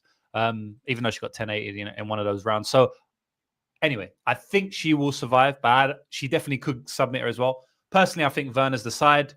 Striker versus grappler. I think the grappler's going to get the grappling going. As simple as that. All right. I'm with you, James. I'm with you. I really am. And one thing that somebody was saying in the comment section was that if she's smart, she's been working takedown defense with Faber this whole time. And yeah, you're right. But there's only so much you can do against these chain grapplers. Like James keeps saying, chain grapplers. Virna's not the girl that goes in there on a blast double leg, and if she doesn't get it, she goes, okay, let's strike for a couple minutes now. Then, like, no, like she's going to hit the double, you shake her off. She's going to get the single. She's going to look for your ankle, and then she's going to climb on your back. If you try to get against the fence and turn away from her, she's going to use that to try and jump on you and body triangle your ass. So, like, it's not the same level of grappling, and I do think she's going to be successful here in this spot, and I would not be shocked by a sub. I think there's, you know, James, it's been a long time since I pulled this one out, but when it comes to women's MMA fights, one of the very best angles, I think, of all time, bet the ugly one. Let's go Virna Jandiroba. All right, guys, on that note, let's pay a couple of bills here. We first and foremost need to shout out Spectation Sports. There's another event. Last week was a week off for Spectation, but Fusion Fight League is back this week. They're going to have not one, but 2 bare knuckle boxing fights here for the main and the co-main event. 2 of the guys going at it in the main event. Winner is more than likely going to get signed by BKFC. So there's some stakes coming in here on this one. It's going to be a fun event.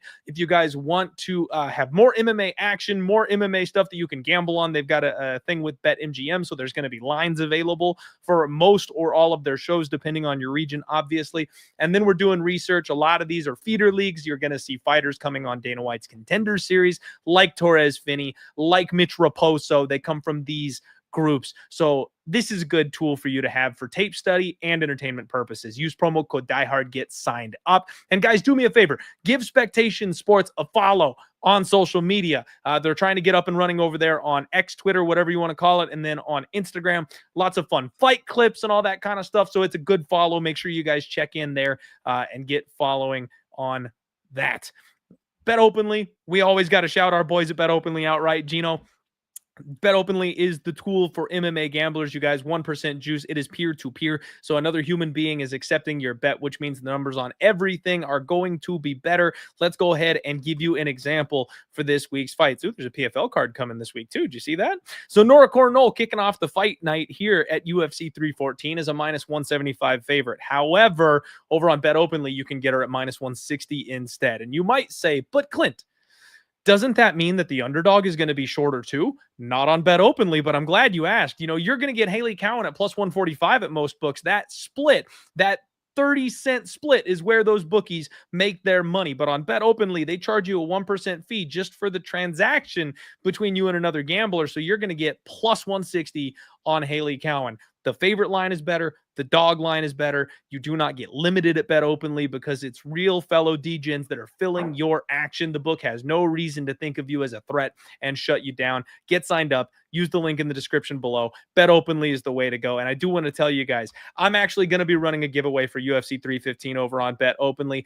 And because it's a pay-per-view card, because it's a big one, we're going to go big too. We're going to do a $100 giveaway on Bet Openly this week, you guys. So I'm not sure if it's going to be a totals or if it's going to be a sides contest, but you're going to have between 5 and 7 fights that you've got to pick from. Winner take all. If you tie, you split the pot up at top, but all you got to do is get signed up. Use the link in the description below. Sign up, get in there, give it a try, and then you'll be able to take a stab here at winning $100 at UFC 314.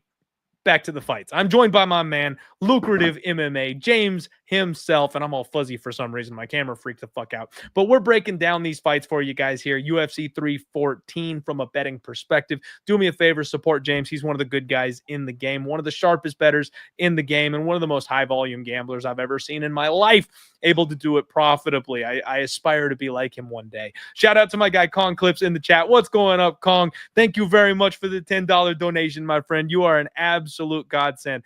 Lopes KO plus 500 is what he is calling out. So take that what you will, you guys. We got an absolute killer in the chat giving you his favorite look on the card. We'll get there. We'll get there. Next fight up, we got Dan Ige, and he's taking on Sean the Sniper Woodson.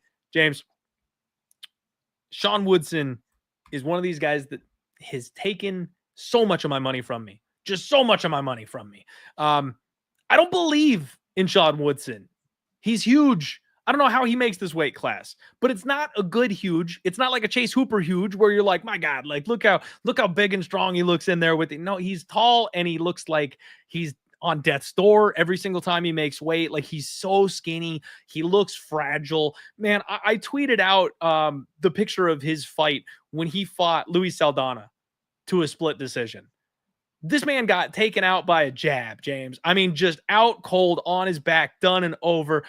Massive fight IQ issue for Luis Saldana to let that fight slip away. He should have absolutely won that fight by knockout, but somehow he drags it to a split decision draw instead. Dude gets cut by the UFC. That's all she wrote. And Sean Woodson's gone on a tear since then. I basically bet everybody I possibly can against Sean Woodson. I bet Charles Jourdain against him. I thought Charles had an argument that he could have won that fight. It was a split decision. Woodson probably won the fight, but I thought I was live in that spot. I thought Charles would get him. I bet Fernando Padilla.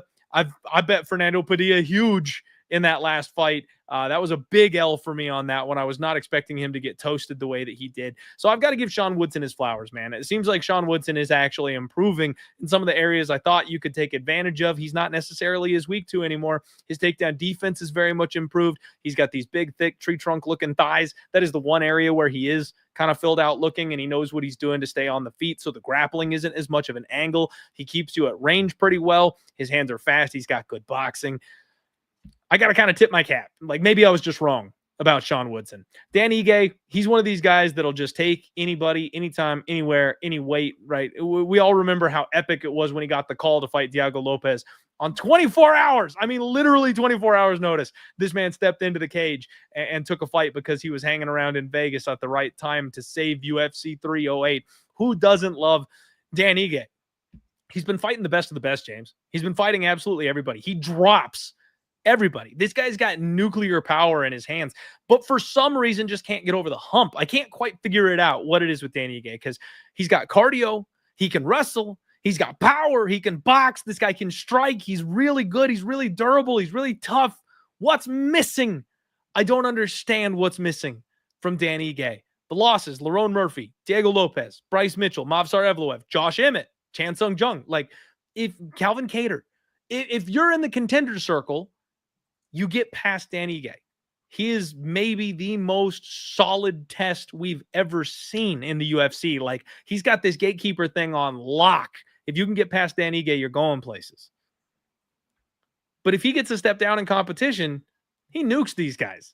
Like, he deaded Andre Fili. He destroyed Damon Jackson. Like, the thing with Dan Ige is that he's a little low volume, James. He's a little low volume. If there was a bit more of a sense of urgency, I think he probably would do a little bit better. Everything in my soul screams that this is the step down in competition. This is the y'all must have forgot moment of the week. And Dan Ige at plus money taking on a guy who's a little tall, a little fragile, a little slow is just where it's at, man.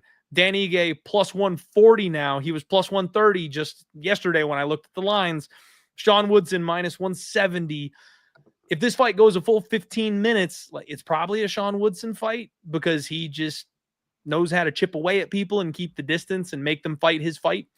But if this fight doesn't go a full 15, it's probably because my guy Dan Ige landed an absolute nuke and put Sean Woodson on his ass. So, man, I am very tempted to try to fade Sean Woodson one more time, but I need you to talk some sense into me here, James, because I've been so wrong on Sean.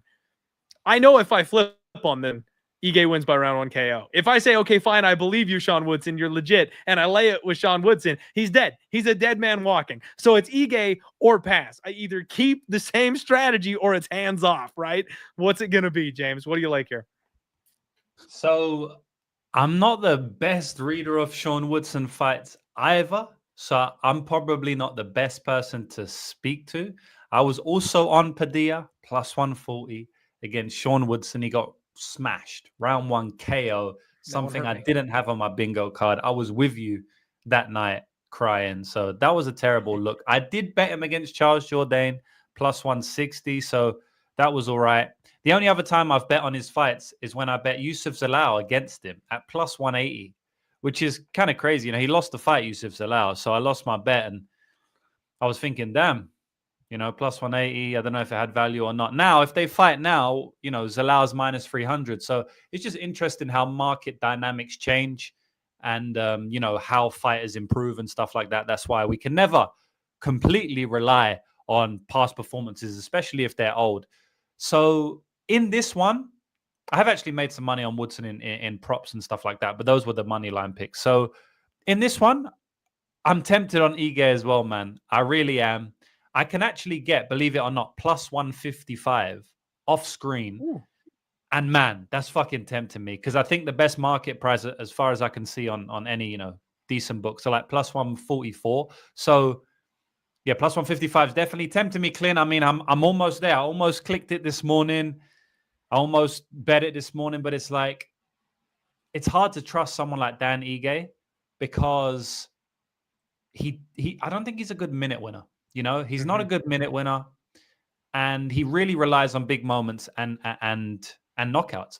And is it going to come against someone like Sean Woodson? Sean Woodson is the best minute winner. You know, he's the elite minute winner. It really is a moment guy versus a minute guy here, you know, because Sean Woodson doesn't have a lot of moments, I'll tell you that, but he has a lot of fucking minutes. I know he had one against our boy Padilla last time out, but that was kind of an anomaly. If you look through his entire career, he ain't really winning the minutes. And if you go back and look at Ige's career, he ain't really winning the minutes. I mean, he won a decision against Edson Barbosa in a fight that I thought he lost. Outside of that, the guy's not winning decisions. He's losing like every decision he's ever been to. Diego Lopes beaten by decision. Yes, short notice. Evloev beaten by decision. Josh Emmett, who is another moment guy himself, beaten by decision. The Korean Zombie back in the day. Calvin Kattar back in the day. The guy's losing decision after decision after decision after decision. Now, the thing about all of those fights, every single one I mentioned, is that they're all much better fighters than Sean Woodson. So I think the big angle in this fight that you mentioned that I want to agree with and point out is that when Ige takes a step down in the competition, he tends to do very well. Like, what's Ige's worst loss? Should we have a look at his record right now? Because that will often tell you what level he's operating at. exactly that exactly will tell you what level he's operating at. There's a lot of context. We have to watch tape. We know that. But let's just look at his record right now. I'm bringing it up right now. That's why I'm stalling, and it's loaded. So Tapology. So he lost to Murphy, Lopes, Bryce Mitchell, Evloev, Emmett, Korean Zombie, Calvin Cater, Julio Arce. His worst ever loss. We're not going to talk about Taichi Nakajimi and Pancrase in 2015. And we can't even talk about Arce. I mean, 2018, you're talking like 8 years ago now? Arce was good too, man. It's not like that's a bad loss. No, exactly. And I think that's his worst loss. That's his worst ever loss, right? Except for his third pro fight. It's Julio Arce, who was a good fighter, especially in 2018, right? So let's just start from 2020. That's 5 years ago. All those losses are elite, man. They're really, really elite. If he loses this fight, it will be his worst loss of his entire career outside of his third fight. I'm not counting that. His entire UFC career, let's say that. It will be his worst loss by far. Doesn't mean it can't happen just because it's his worst loss. No, of course not. Then Ige's 33 years old. He's coming off 2 losses. Like I said, he's not a minute winner.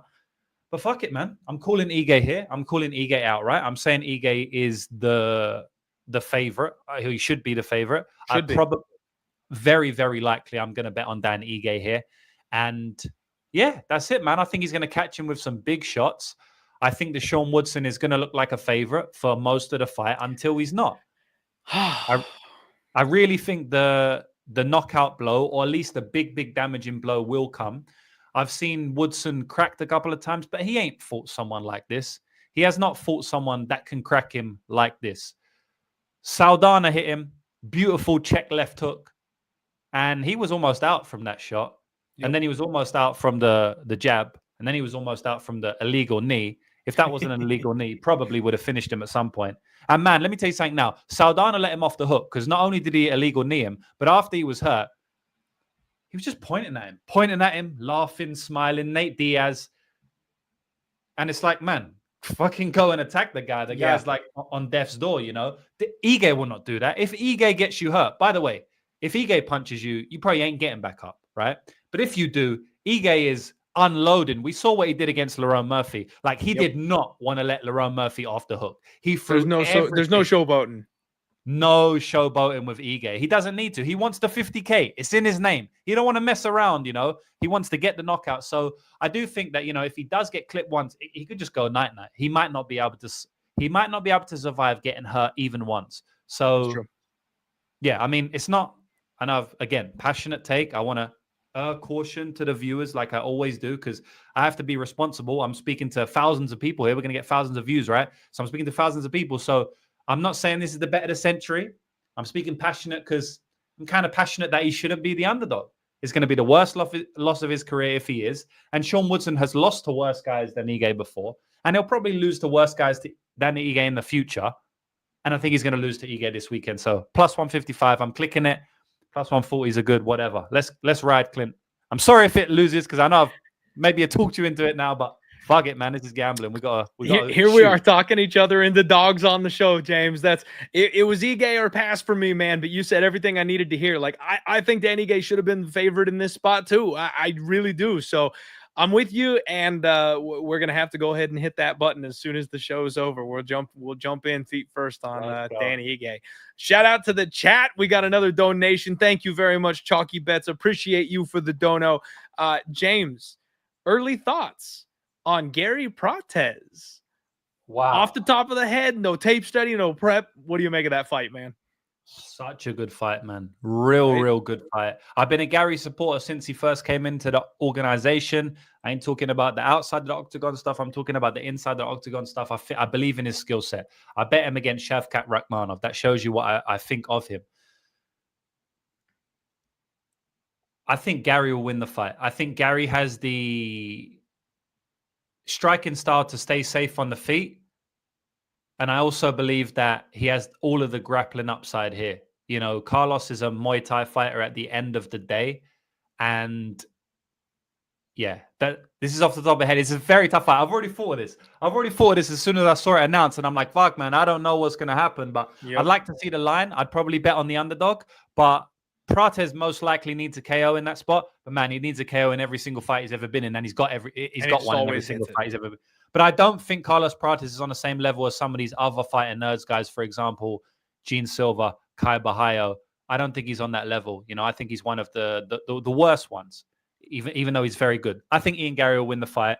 But it depends on how he bounces back from losing against Shavkat. It was the first time he lost. That's a big mental thing to overcome, that hurdle of you think you're the best fighter, undefeated. You fight for almost for a title, and then you lose. So it's a great one. Great question. But at the moment, I'll go with Ian Gary.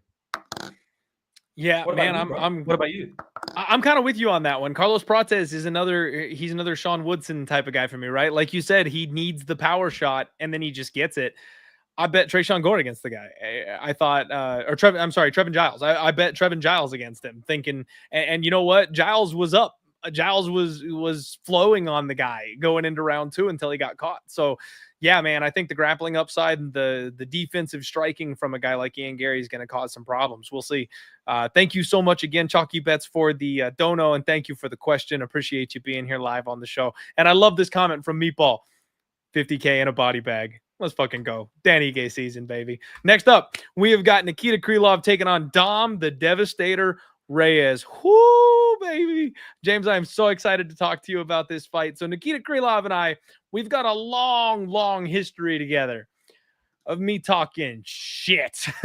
I do not think Nikita Krylov is very good. Now, I want to tell you guys, I want to pump the brakes. Like James says, we need to be responsible, right? I get my little viral moment, get my little soundbite.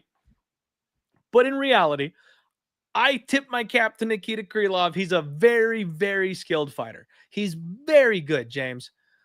But he's not exceptional anywhere. Like, the guy is a good wrestler. He takes people down, but he loses in scrambles. He makes mistakes, and he lets people up. He lets people get in dominant spots. He lets people submit him. He's a good grappler. He's a good jiu-jitsu player. He's got a bunch of subs on his record, but he also gets caught in subs. If you're a good wizard on the ground, this guy gives up the neck. He taps out. He chokes.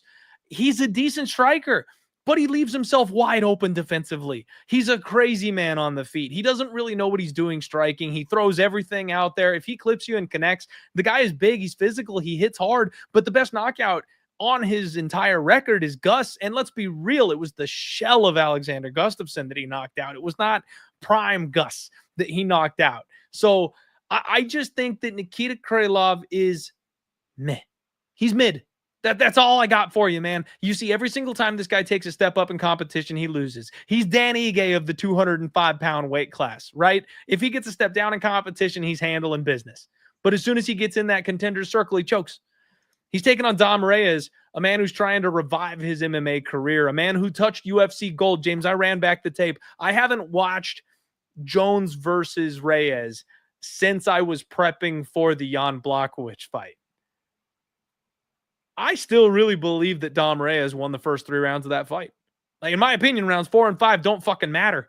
He should have had gold that night. He beat John Jones. I don't care what anybody says. It was a good fight. It was an amazing performance. Since then, Dom Reyes' life has kind of gone on a bit of a roller coaster ride. Poor guy has been knocked out a couple of times very violently. People were worried about his health, worried about whether or not he could take a shot. He came back from 4 elite losses in a row, and he's finally gotten back on track a little bit. He got a big win over Dustin Jacoby. Got a dominant win over Anthony Smith. These days the Anthony Smith win doesn't mean a whole lot, but the Dustin Jacoby win is actually pretty good, for being an extremely good striker and kickboxer, a guy that people expected to just come in here and knock Dom out like everybody else had. That was a very, very good win from Dom Reyes. This guy is an athlete. He's very quick, and he's shown in his last couple of fights that he understands the assignment and he needs to be more defensive in his striking. He's protecting that chin just a little bit more.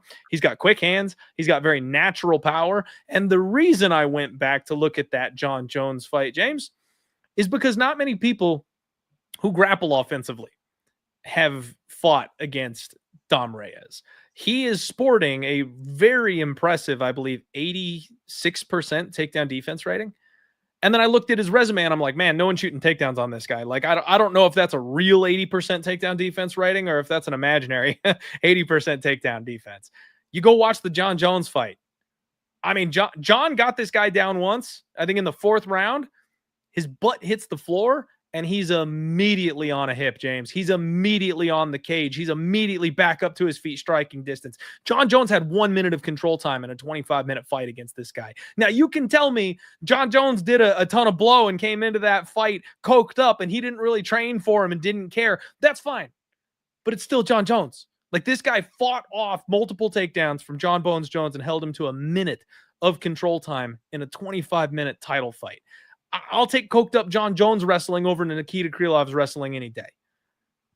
The wrong fighter is favored, James. The Phoenix is rising. We are going to see Dom Reyes as a contender in this weight class yet again one day, and it starts on Saturday. That's the Link Memorial Dog of the Week. We're going Dom Reyes, and he's going to knock Nikita Krylov out, James. He's going to shuck the takedowns, and when Nikita gets a little bit crazy with some of those wild winging punches he throws when he can't get the grappling going, Dom's going to be there with a left hook for him. I like Dom Reyes. I like Dom Reyes by knockout. Bro, I'm so glad you had a strong take on that one, because I don't, and I can't give the people some crazy, long take or established take, because I just think it's a very volatile fight, tough fight. So in the volatile fights, you want the plus whatever you got, right? You want the plus 65s, that's a good price. You want the plus 60s. I haven't bet it yet, and I'm actually really pissed, James, because one of the things in my game that I'm trying to work on, my biggest weakness, besides women's MMA, underdogs, is I don't read the market very well. I have no idea, because I've got such crazy takes. I don't know if people are seeing what I'm seeing or if people are seeing something else. So I regularly move on these lines way before I should. So I didn't know if this line was going to go up or if it was going to come down.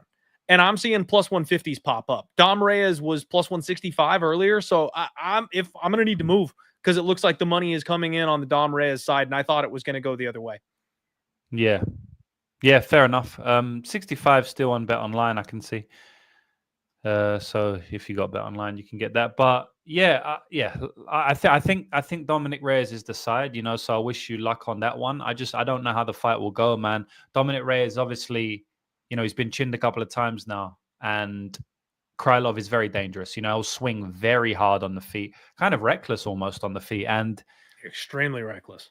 Dominick Reyes could step back left hand and snipe that motherfucker, or he could get caught by something and get knocked out. I also think that Krylov is like more of a, it's crazy to say, but I think he's more of a fighter, because Dominick Reyes is a fucking fighter as well. I'll tell you that, man. You need to put that guy out. I mean, they're both very, very determined to win in there. But I think that when the going gets tough, I've just seen Krylov push through moments a little bit better than I have with Dominick Reyes. Mainly the Jan Blachowicz fight. Maybe the fight against Jon Jones in round 4, round 5, where all he needed to do was win one more round, but he just couldn't really. Yeah, maybe he had already won, like you said, but he should have won round 4 or round 5 to make it clear. So with Krylov, I mean, this guy won't stop coming, man. He gets tired and he just does not stop. He takes you down, shoots, chain wrestling, throwing huge shots. He's tired. I don't know, man. This is going to be a crazy fight. This is going to be a great fight. It's going to be a back and forth fight. And I think either fighter can win. I think either fighter can win inside the distance. I don't mind the ITD shot. Maybe fight doesn't go to decision or something. I think for it to go to decision, it's going to be a crazy war. Something mad will have had to have happened. It can happen. But yeah, I'm not going to make a prediction, because I want to, fuck it. Dominick Reyes, man. Dominick Reyes inside the distance. The ashes rise, Phoenix rise from the ashes, or whatever you said. Link Memorial, shout out always to the man Link. And yeah, I'm rooting for you on this one, but I'm not going to bet on this one. I appreciate it, James. I'm going to need all the help I can get. One of the biggest losses I've ever taken in my life gambling was when I bet Alexander Gustafsson against Nikita Krylov. Like I said, man, these things I do, I go back to, that's what I think of this fighter, right? I knew we were getting a shell of Alexander Gustafsson, and I still thought he was going to be able to put the kind of game plan together needed to beat this version of Nikita Krylov. So I think there's a lot more gas in the tank for Dom Reyes. And the big thing, you said two of the points that I needed to hear. Krylov is a wild man on the feet. He is reckless on the feet, and Dom had that beaten out of him. Dom is now a defensive striker. I think he's the better athlete of the two, and the fact that he's more defensive on the feet is everything I need to see. I think he's going to catch this guy with a counter, and that's all it comes down to. If Nikita Krylov gets the takedowns, I trust Dom Reyes to get back up. If Dom Reyes is working at anybody that any place that knows some jiu-jitsu, man, we might even get a Dom Reyes sub for the wild times here. But I can't verify whether or not that's on the table. I don't know if Dom's ever even attempted a submission in his UFC career. So I'll have to do some digging on that one before we break out the tinfoil cap. All right, guys, we're getting to the final couple of fights. We got over 750 live viewers here. We're closing in on 2 hours of podcasting. Smash the like button, share the show, say what's up to my boy VB in the chat. How's you doing, buddy? All right, let's get into it. Yair Rodriguez, he takes on Patricio Pitbull. We finally have an all-star signing, James. I know the UFC has kind of gotten away from the stars game plan, right? They don't really stack the UFC with these headline grabbing people anymore. I miss those days. I think that's when the UFC was at its sharpest, was when we were getting big names and big fights, and hopefully we can get back to that in some context here. But Pitbull coming over from Bellator, and they're throwing him right into the deep end against Yair Rodriguez. You know, every time we've seen something like this, it feels like these UFC newcomers have a lot of success right off the jump. The UFC gives them a good, solid first outing over here. They get 1 or 2 big wins, and then they just kind of sputter off, right? Like Michael Chandler's a perfect example. He comes over here and he nukes a guy like Dan Hooker, makes sure everybody knows he's legit, makes sure everybody knows he's serious. But then he's fighting for his life now, right? We'll talk about him in a minute. He's fighting Paddy Pimblett in your co-main event. Patricio Pitbull is a guy who's an absolute legend, 36-7. This guy is incredible, but he's 37 years old. He's getting old now at this point. He's got incredible, filthy leg kicks, James. The way this guy takes people's legs apart in fights, it's nasty. Like, he can cripple you with just a couple of leg kicks, and it changes the course of the fight. He's got a massive right hand. When this guy finds that right hand, he's putting people in boxes. I'm a big fan of the way that Pitbull fights. However, he's 1-2 in his last 3. So he's coming off a huge win over Jeremy Kennedy. But it was like a buzzer beater round 3 finish over Jeremy Kennedy in his last fight. It was a competitive back and forth fight until that point. He had to land the perfect shot to get Kennedy backing up in that spot, and then was able to finally put him away. But it was hairy up until that point, James. You go back and you look at his fight with Sergio Pettis, and he got out hustled. You know, you look at the other fight was one of the Rizin versus Bellator, the super Rizin type thing, right? They flew him over overseas, and he fought this Suzuki kid. It was a catch weight. He was giving up a lot of weight. That kid was massive, but he got nuked. You know, you've got an old man who's coming off getting knocked out in that kind of a spot. I don't like Yair Rodriguez, James. I've made no bones about it, right? I'm all team Mexico. I love these Mexican fighters. Brandon Moreno is my favorite fighter on the UFC roster, so it's nothing like that, but he's got an extremely punchable face. Like, this guy, and he's an asshole. Like, he seems so entitled all the time. Like, I remember when he yelled at Michael Bisping after getting his ass whooped in the octagon. Like, I can't with this guy. I don't like him. He rubs me the wrong way. Now, I do have to respect his skill set, though. You've got a fighter who's 3-3 in his last 6, but he's fighting some of the best names you've ever heard of. You know, his 3 losses: Brian Ortega, Alexander Volkanovski, Max Holloway. Mixed in there, he's finishing guys like Josh Emmett. He did get the win over Brian Ortega, that crazy submission. He did beat a guy like Jeremy Stevens, who's been just wrecking people over in BKFC and is now back in the UFC. Like, you've got to give props where they're due. Yair Rodriguez, one of the slickest strikers we've seen. I love the kicks. I love the range management. His jiu-jitsu is dangerous. But Yair folds. He's a bully. If you bully him, he breaks. If you take him down, you mix in that wrestling, he breaks. And that makes it hard for me because I don't want to put my money on a guy who I know has that weakness. But, James, I ran through the tape of Pitbull, and I think it's been like 10 years since this guy shot a takedown. He just doesn't do it. He just doesn't wrestle. He's got a guillotine.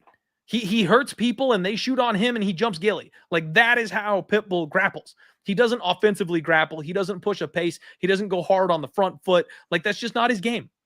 And because of that, I can't bet him against Yair Rodriguez. Like, I'm so stoked that Pitbull's finally over here in the UFC. But I actually think this is a really stiff test for him. And I don't think he's got the right game plan or style to beat a guy like Yair Rodriguez if he's having a good night. So I'm going to say Yair Rodriguez, and I wouldn't be surprised if he gets like a late TKO on him. Yeah. Great fight. Great fight. Great signing by the UFC. Mm-hmm. Very happy that they signed someone like Pitbull. They've also just signed him in a fight with Movsar Evloev, which is kind of similar to what they're doing here, right? If Aaron Pico comes in and gets a win over Evloev, I mean, that guy's fighting for the title. Aaron Pico, probably one of the best fighters in the world, so that's an amazing signing. Pitbull a little bit past it at this point. You know, Pitbull probably his best days are behind him, but I give him I'll give him a pass for the fight against Suzuki. He came into that fight not ready. The circumstances around that fight wasn't great for him. You know, early finish is what it is. Jeremy Kennedy fight, though, he did get hurt in that fight. He got dropped. So, again, it's like, damn, maybe his chin is dropping a little bit. Maybe his chin is not what it used to be. And against someone like Yair Rodriguez, you got to worry about that. But, Clint, you know, if we get the tinfoil hat here, I mean, who are they setting up, the UFC? I got you.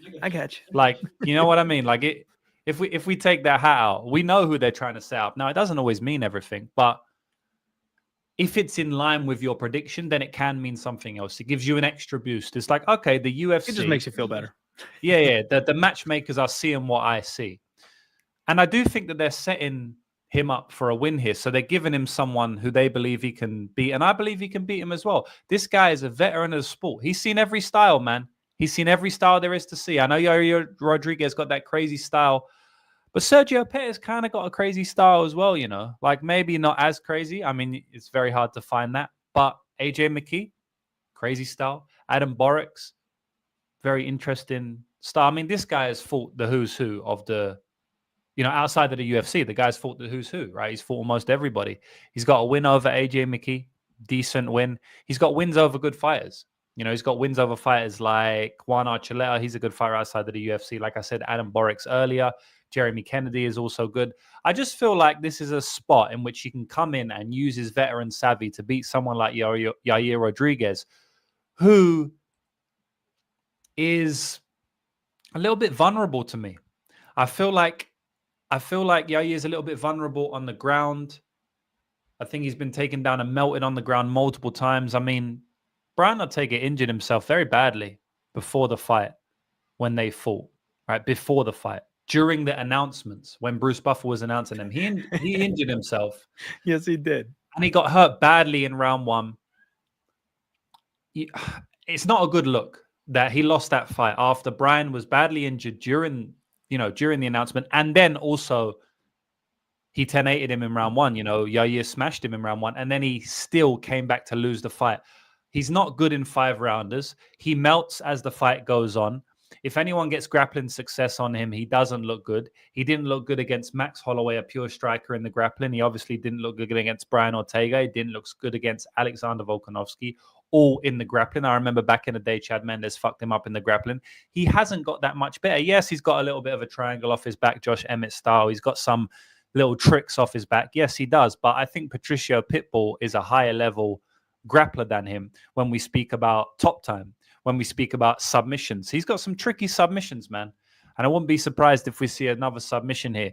Yair could definitely knock Pitbull out. You know, Pitbull, like I said, Pitbull got hurt against Jeremy Kennedy, hurt against Suzuki. That's back-to-back fights. His most recent fights, he's getting hurt on the feet. It's not a great sign. You know, it's not a great sign. I will say that. AJ McKee hurt him and submitted him shortly after. Like,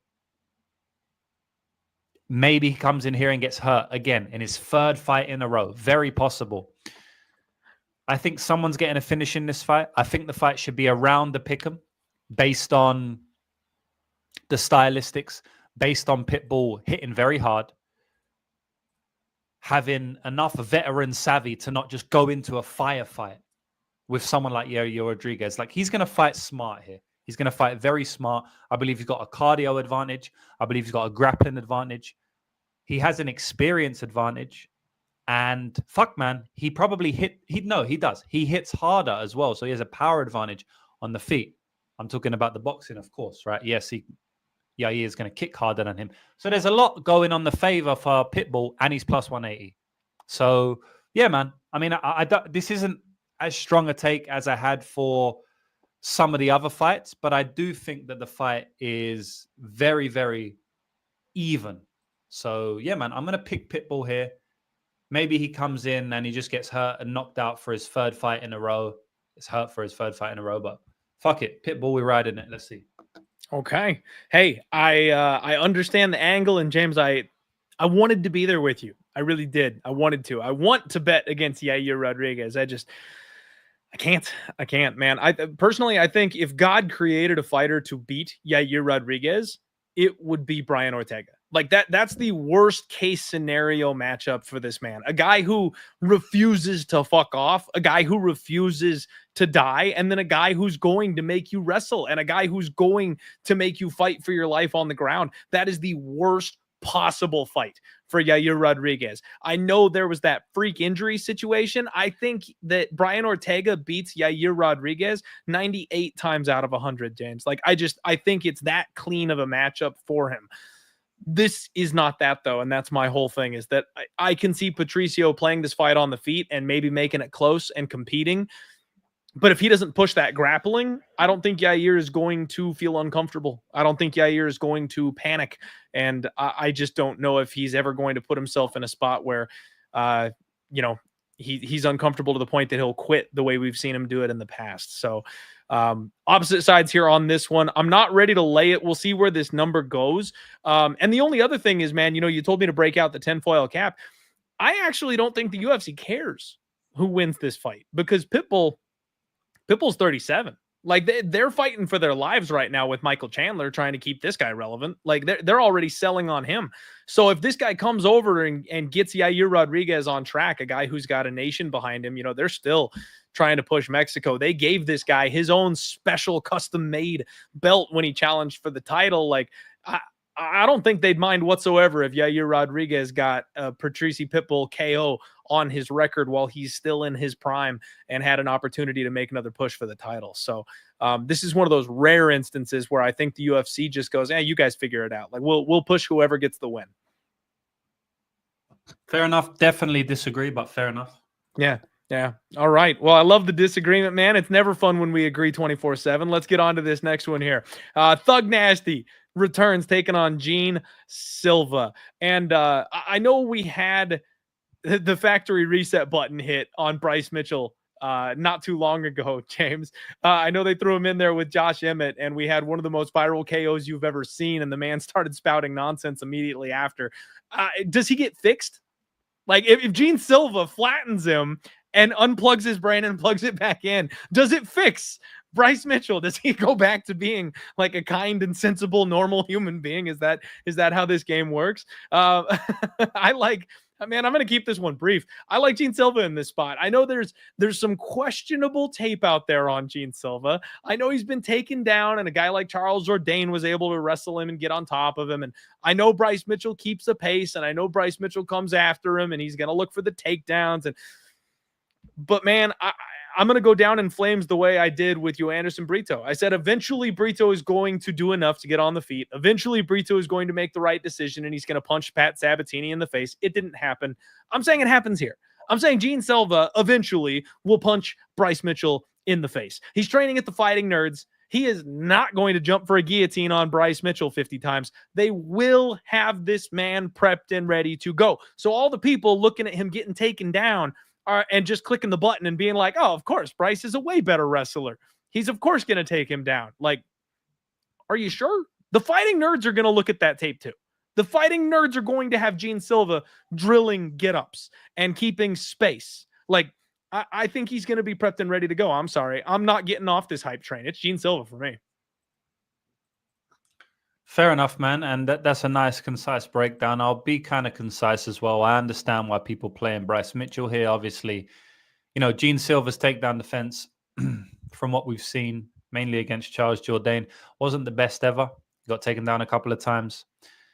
But I feel like Charles Jourdain is a very different matchup than Bryce Mitchell. I think that, when it comes to wrestling and wrestling defense, for a lot of fighters, they'll show a big improvement in fight if they had been training for that specific style. When it comes to wrestling defense, right, specifically.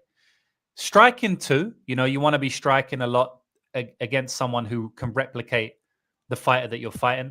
but not as much as I've seen in wrestling, for example. You know, you want to have a camp tailored to a wrestler. And I feel like Gene Silva, when he fought Charles Jourdain, I don't think he was expecting takedowns that much. I don't think he's going to be drilling his takedown defense and his wrestling as much as he is against Bryce Mitchell. He's not an idiot. He's not an idiot, right? He knows that Bryce Mitchell is going to come and grapple him. And I do believe that we may see some improvements in that realm, right? So I think people will be watching the Jourdain fight. Yeah, same thing can happen. He's much better. I think there's a little bit of context there. I still think Bryce can get a takedown or two in this fight. He grappled Ilia Topuria. That is very, very high-level thing to do. It's not easy to grapple Ilia Topuria. It could be one of the best fighters in MMA history, right? So he grappled him a little bit, and he actually competed on the feet of him a little bit, right? So I feel like he's going to get Silva down a couple of times. But one of the best attributes of Gene Silva is his calmness, but also his cardio. He has elite cardio. He can throw power shots for 15 minutes. Not a lot of people can do that, man. Not a lot of people can do that. I think that the reason he can do that is because he has elite cardio, but also because of how calm he stays and he picks his shots. He's not throwing useless volume out there. You know, he picks his shots very well. Sometimes he doesn't throw a strike for a minute, and then he throws 100 in the next minute, right? So he's conserving his cardio, and his power shots keep his opponents at bay. So I feel like, and the reason I mentioned the cardio is because I think that Bryce will have a couple of takedowns. But when they stand back up, when Bryce doesn't finish him, right, I think Gene is going to have the cardio to now unleash bombs. I think the flying knee and the uppercut are the literal strikes that you throw when someone's trying to take you down, right? It's you feint it, it's the knee and it's the uppercut. And I really think that Gene Silva has a really good knee and a really good uppercut, specifically, I've seen on tape, against fighters who are not trying to take him down. So against fighters who are trying to take him down, it could be game over, you know, with those type of shots. Against Charles Jourdain, he brutally uppercutted him. And, you know, he was able to uppercut him because Charles Jourdain was ducking down a lot, trying to take him down. And also in the clinch, he wasn't wary enough to stay away from that shot. So, yeah, man. It's a very close fight, though. Well, I shouldn't say that. I think it's a lot closer than the odds suggest. I believe so. I think that Bryce's style on the feet, as well as in the grappling, is going to, you know, make him a little bit uncomfortable. I don't think he had seen this style before. So I do think Bryce is going to have some early success. I just think at some point, Gene Silva's going to land a big shot. Does he knock him out? I don't know. If it goes to a decision, I think Gene Silva can win on big moments, 100%. He's one of the type of fighters where he's like a Josh Emmett, right? He's a knockout guy, but he can also win decisions because he just fucking hurts you in every round. You know, so he rarely loses rounds. Gene Silva doesn't really lose rounds, right? Even though he's more of a power guy. So, yeah, that's how I see the fight playing, Clint. I like this fight a lot. Very good fight. I think Bryce is going to kind of win at points. And I think everyone who bet on Bryce is going to be like, wow, look, this is a great bet. I just feel like at some point Silva's going to crack him. But good luck to anyone taking a shot on Bryce. I respect you. I won't be doing it this week. I completely agree with you, James. This is what we like to call a value loser situation. I think you'll get your money's worth on that plus next to Bryce Mitchell's names. And James, I've said it before, coming from the squarest MMA bettor in the entire game, sometimes it is sharp to be square. The UFC did not put their newest, hottest prospect in this spot for him to get dry humped for 15 minutes and lose all that aura he's been collecting for the last 2 years. The UFC did not put Gene Silva in this spot if they weren't convinced he could get through this test, because don't get it twisted, the UFC is hungry for stars right now. I know they're just churning these cards over, but they know a star when they see one. And right now they've got a handful of them with these Fighting Nerds guys. And Gene Silva may be, next to Alex Pereira, the hottest prospect they've got on the cards. So they're not putting him in a spot where he can't succeed. They know he'll be prepped and ready to go for this fight. It's square to pick the favorite in this spot. It's square to parlay up Gene Silva this week. But it might just be sharp to do that too. So I like Gene Silva this week.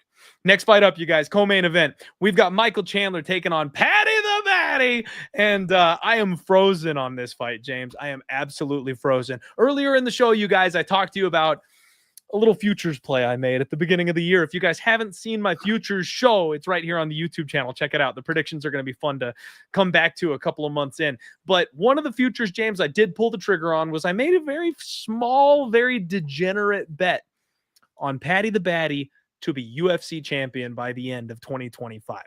It was 90-1, James. 90-1.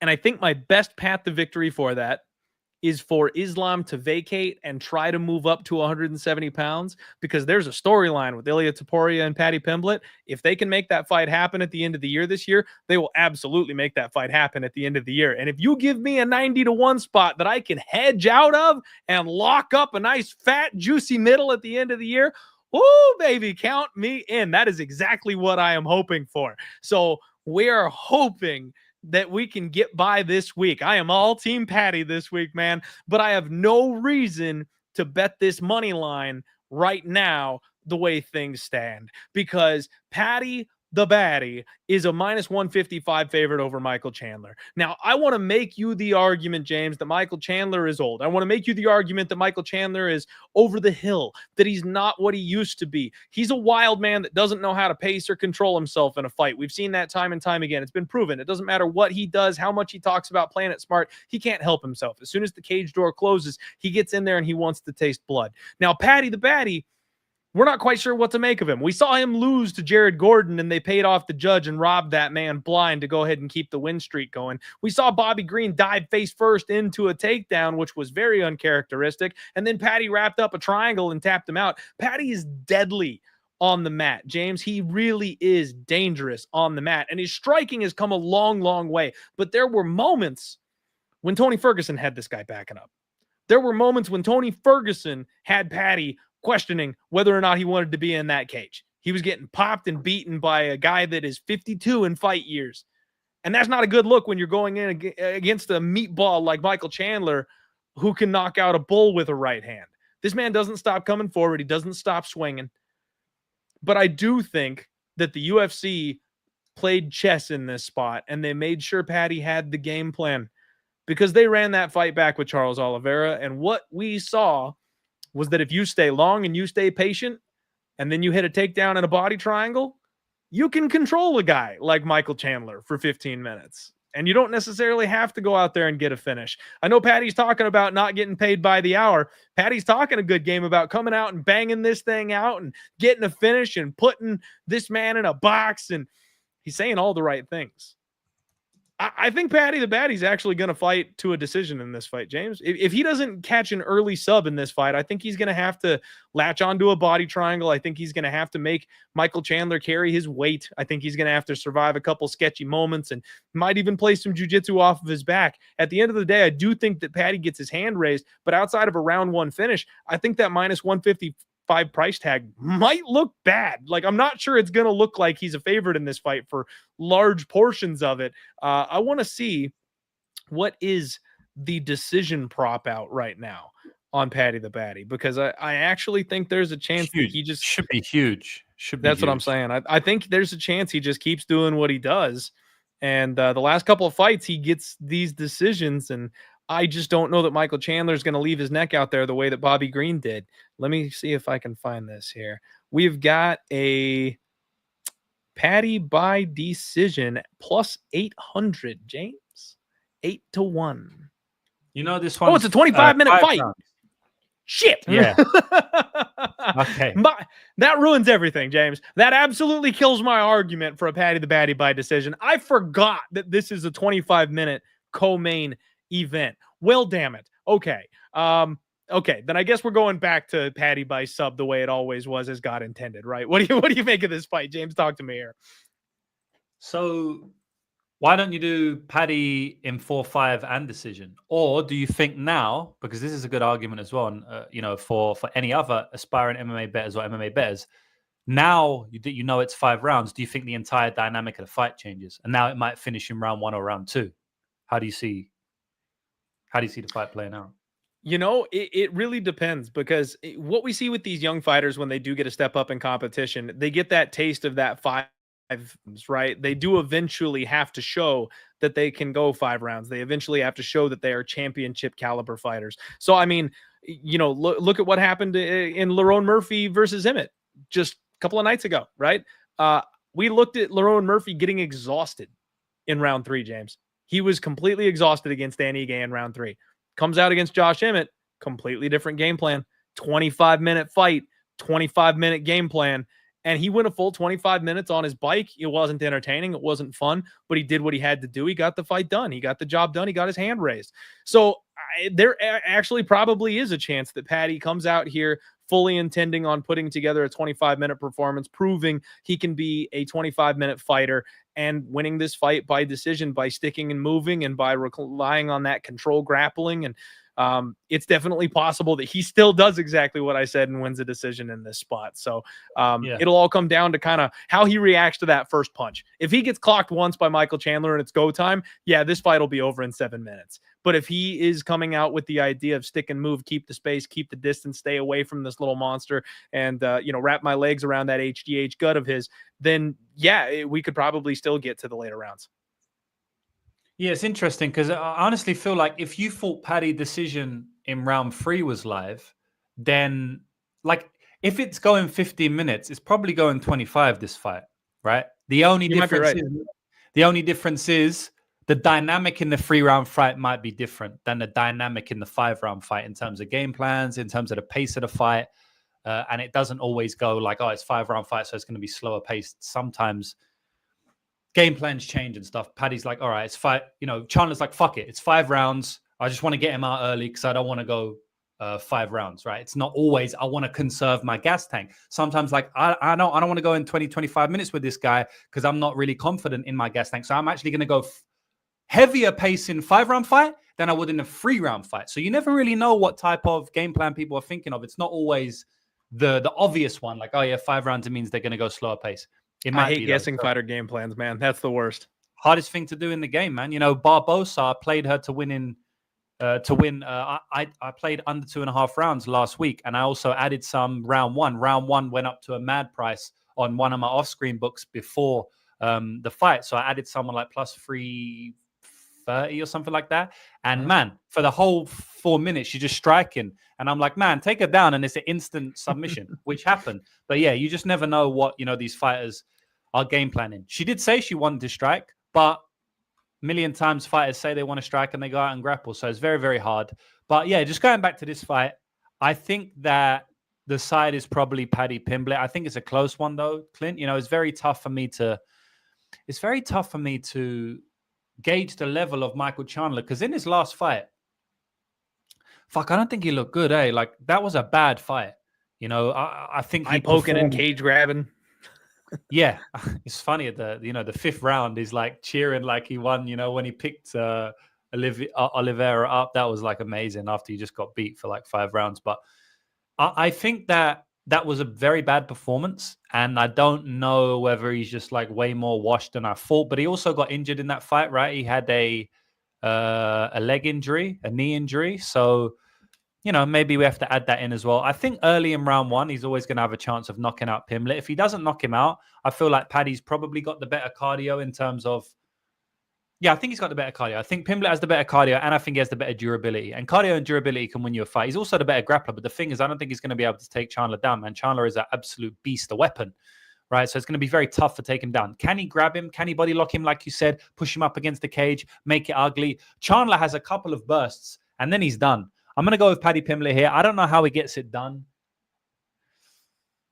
Sub, I guess. I mean, I don't really know. I'm just going to pick Paddy out. It's so hard. It's a weird fight, man. Chandler fights are always weird, right? I was going to max bet the under 2.5 rounds against Charles Oliveira. I did bet it. I didn't max bet it. And then he goes five rounds. So it's very tough to predict Chandler fights. Chandler goes to decision with Justin Gaethje. Absolute insanity, right? Like, that's a minus 1,000 bet, you would believe, right?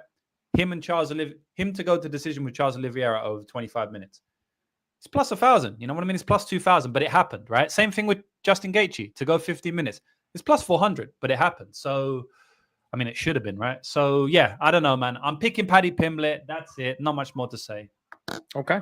Well, we will be on the same side here, James. I don't know if I'm going to get to a bet because, like I said, that price is getting kind of blown out, and I don't particularly like laying it with Paddy in this spot. If it was closer to a pick'em, I think I'd be far more interested in being on that side. I'm going to be rooting for my future interests, though. I made a big mistake earlier in the year, James. I had the massive investment on Umar to be champion at the end of the year. It's blown up in my face because he lost to Merab. I actually thought there's an argument he won the fight. He very well could have won the fight. Bad cornering. Story for a different day. But now I don't know if he'll get back to the title by the end of the year, and I'm just going to have to sit on the double L because I bet him that night as well as had the future ticket in pocket. I don't want to do that here necessarily. So, maybe I decide to get to the window with it because it's still a very long shot chance for the futures ticket anyway, and I want the money right now for Paddy on Friday, but doubling up on an L would be very, very painful for me again. So I'm a little bit hesitant to put my money on Paddy on Saturday just because I've already got that futures ticket in play. So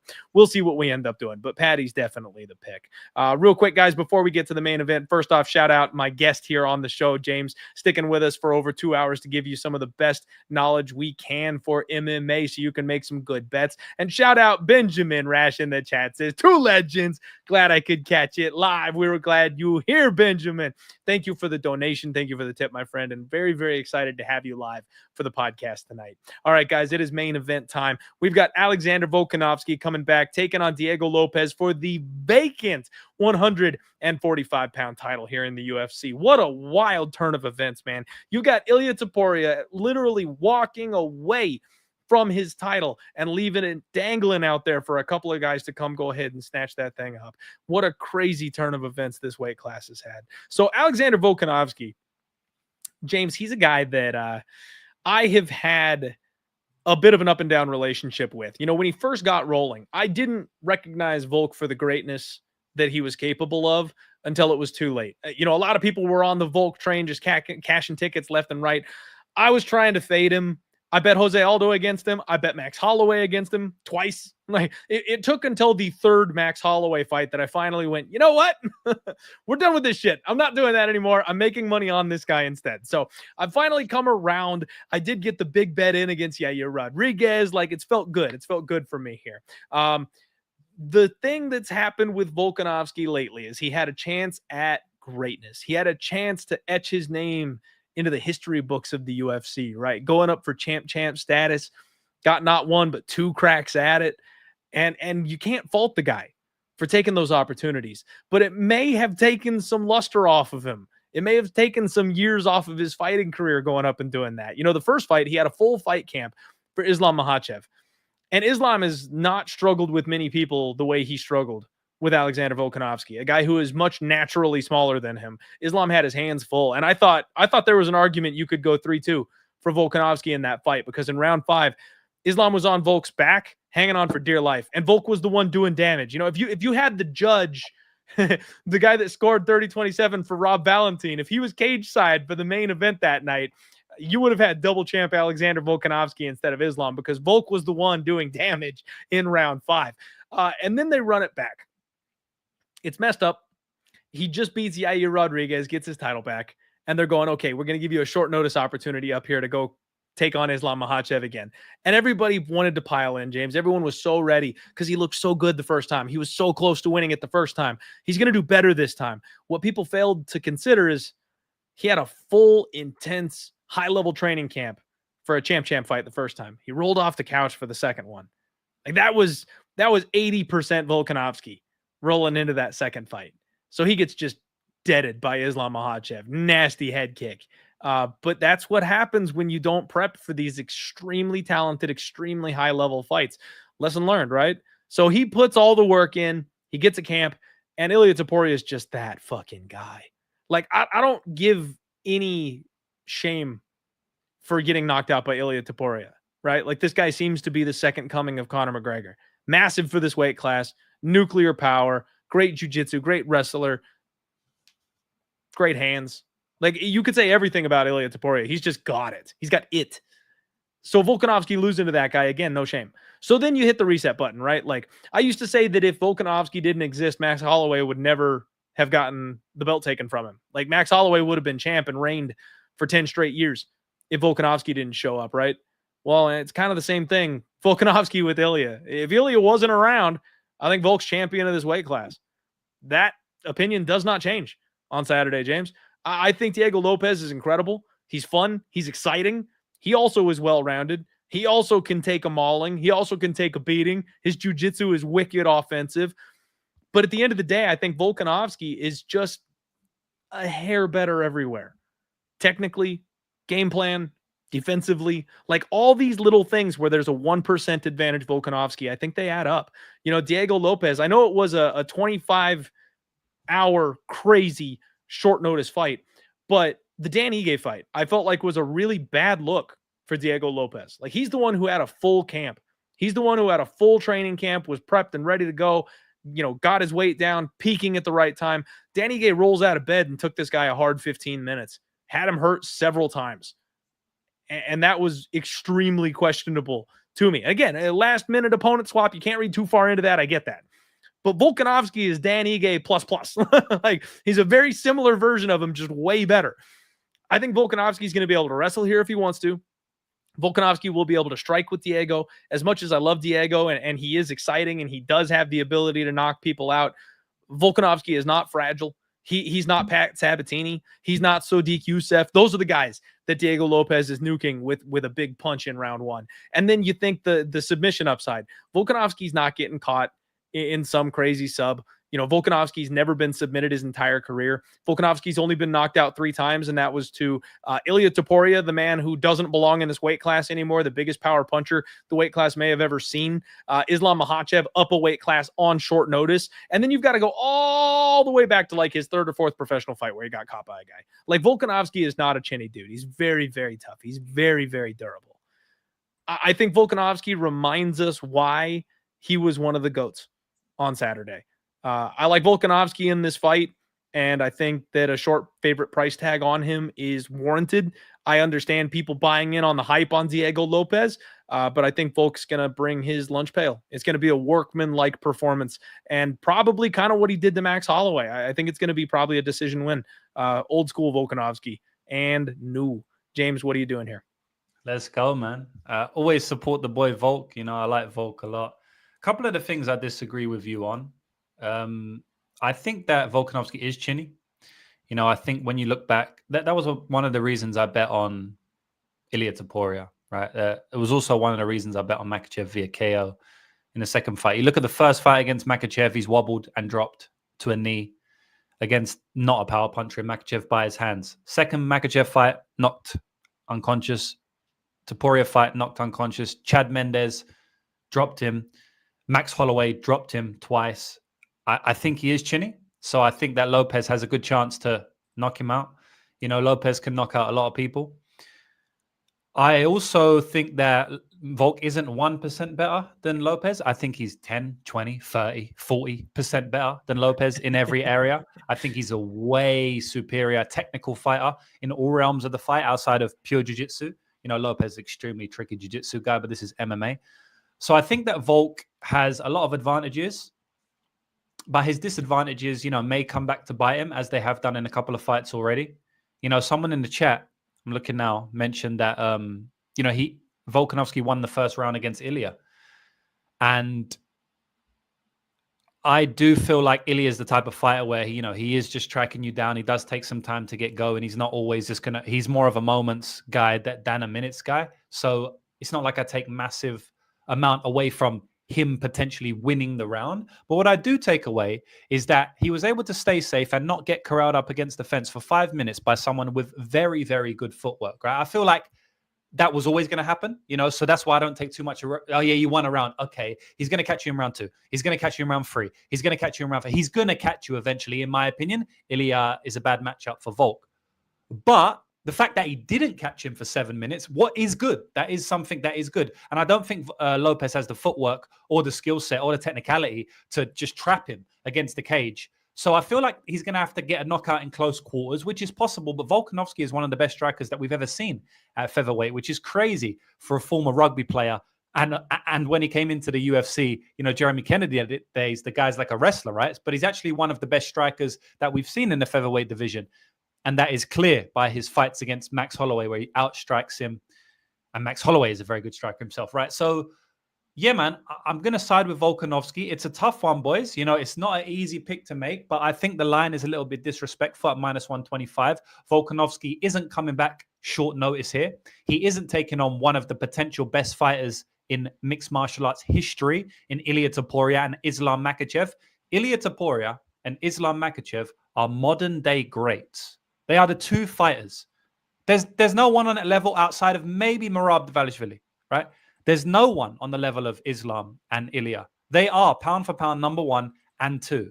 So, yes, he lost to them. We don't know his true level here. This is a big step down in competition, a gigantic step down in competition to a guy that lost against Joanderson Brito. He lost cleanly against Joanderson Brito. That did happen, right? He also got finished on the regional scene. That did happen. He hasn't been flawless. I've been on the Lopes train. I have bet Lopes time and time again, right? Me so too. I'm not this Lopes hater. I'm not yet. I love Diego Lopes. I think he's a very good fighter. I think he can win the fight. I think if he doesn't win the fight in the first 10 minutes, I think he's royally fucked. I believe that the percentage difference that I mentioned just grow massively, you know, so I think that every minute the fight goes, Volkanovski is a little bit more likely to win. A little bit after 10, 20 minutes, the guy's at full domination.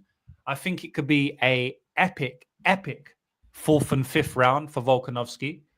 I think he can make Diego Lopes look really bad. I think it can be a Tatiana Suarez, Weili Zhang type, you know, beat in 4th and 5th round where everyone's like, man, Tatiana's not what we thought. Now, if that doesn't happen, it means Lopes nuked this guy in round 1 or 2, right? So I think that's definitely possible.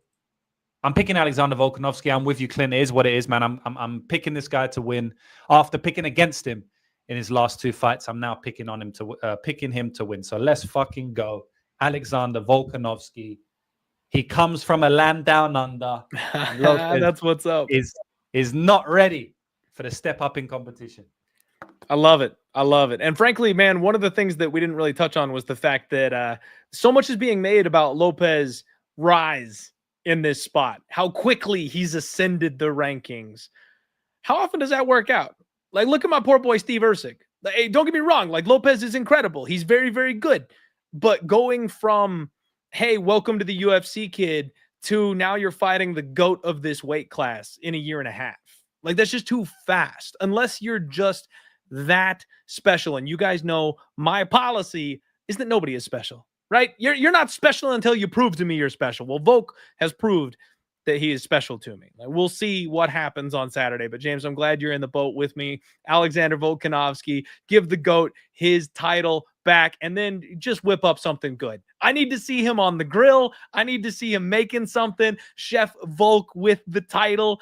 I'm here for it. I want the content. Thank you, everybody, for tuning in and watching the show tonight. It's been absolutely awesome. This week is going to be an epic one, especially now that I'm locked in here with my guy, James, for you guys. Get in the comments. Let us know the feedback. Let us know your favorite picks on the card here. Give my boy James a follow. And James, what else do you have going on this week where the people can support you, find your content, and hear more of that sultry voice of yours? You have a great future in radio after you're done with the betting stuff.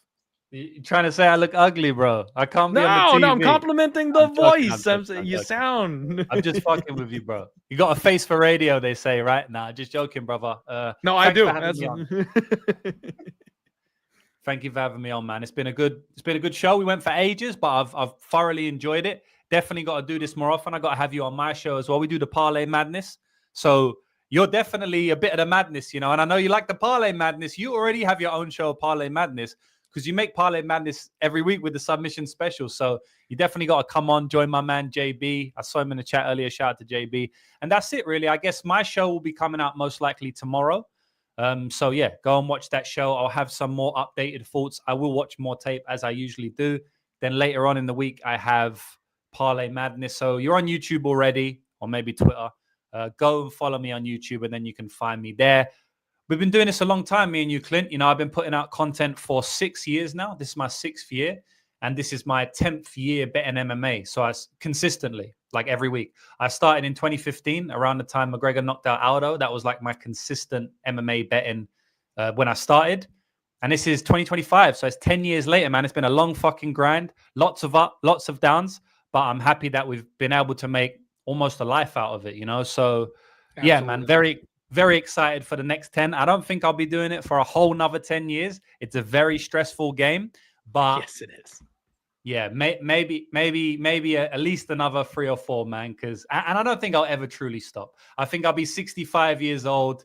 And maybe I won't be doing research like I used to. Maybe I'll have like my son do it for me or some shit. But I'll still be having a little wager on the weekend. You know, it will never leave me. But yeah, man, it's been a great 10 years. And yeah, everyone go and support Clint. The guy's here time in and time out doing the show. I know you got a new YouTube channel now. You're doing it yourself. So definitely go and support Clint. As I say, always positive, always never hating, always wishing for others success, and always giving good content. So appreciate you. I'll stop talking now. Shout out to everybody in the chat. Hopefully we can cash this weekend. Let's fucking get it, man. Big card. Absolutely. Thank you again, James. As you guys know, we've got the Total Takedown coming to you. We've got Clint's Hot Props, the new prop show coming to you later this week. And it is pay-per-view fight week. We've got the Friday and I will hook you up with the card back. I got Andy for Book Sports joining us on the show for that one. We've got 2 big dogs biting already this week, man. We are going to go with Dom Reyes and Dan Ige. Those 2 are getting locked in as soon as I get off this show. We agreed on Virna Jandiroba. We agreed on Paddy Pimblett. We agreed on Alexander Volkanovski. These plays are all going to get locked in after the show, everybody. We'll see what happens throughout the rest of the week, but we've got tons of action for UFC 314. Appreciate you guys. Thanks for being here. All love. Get out there, crush the bookies, cash those bets. Let's roll.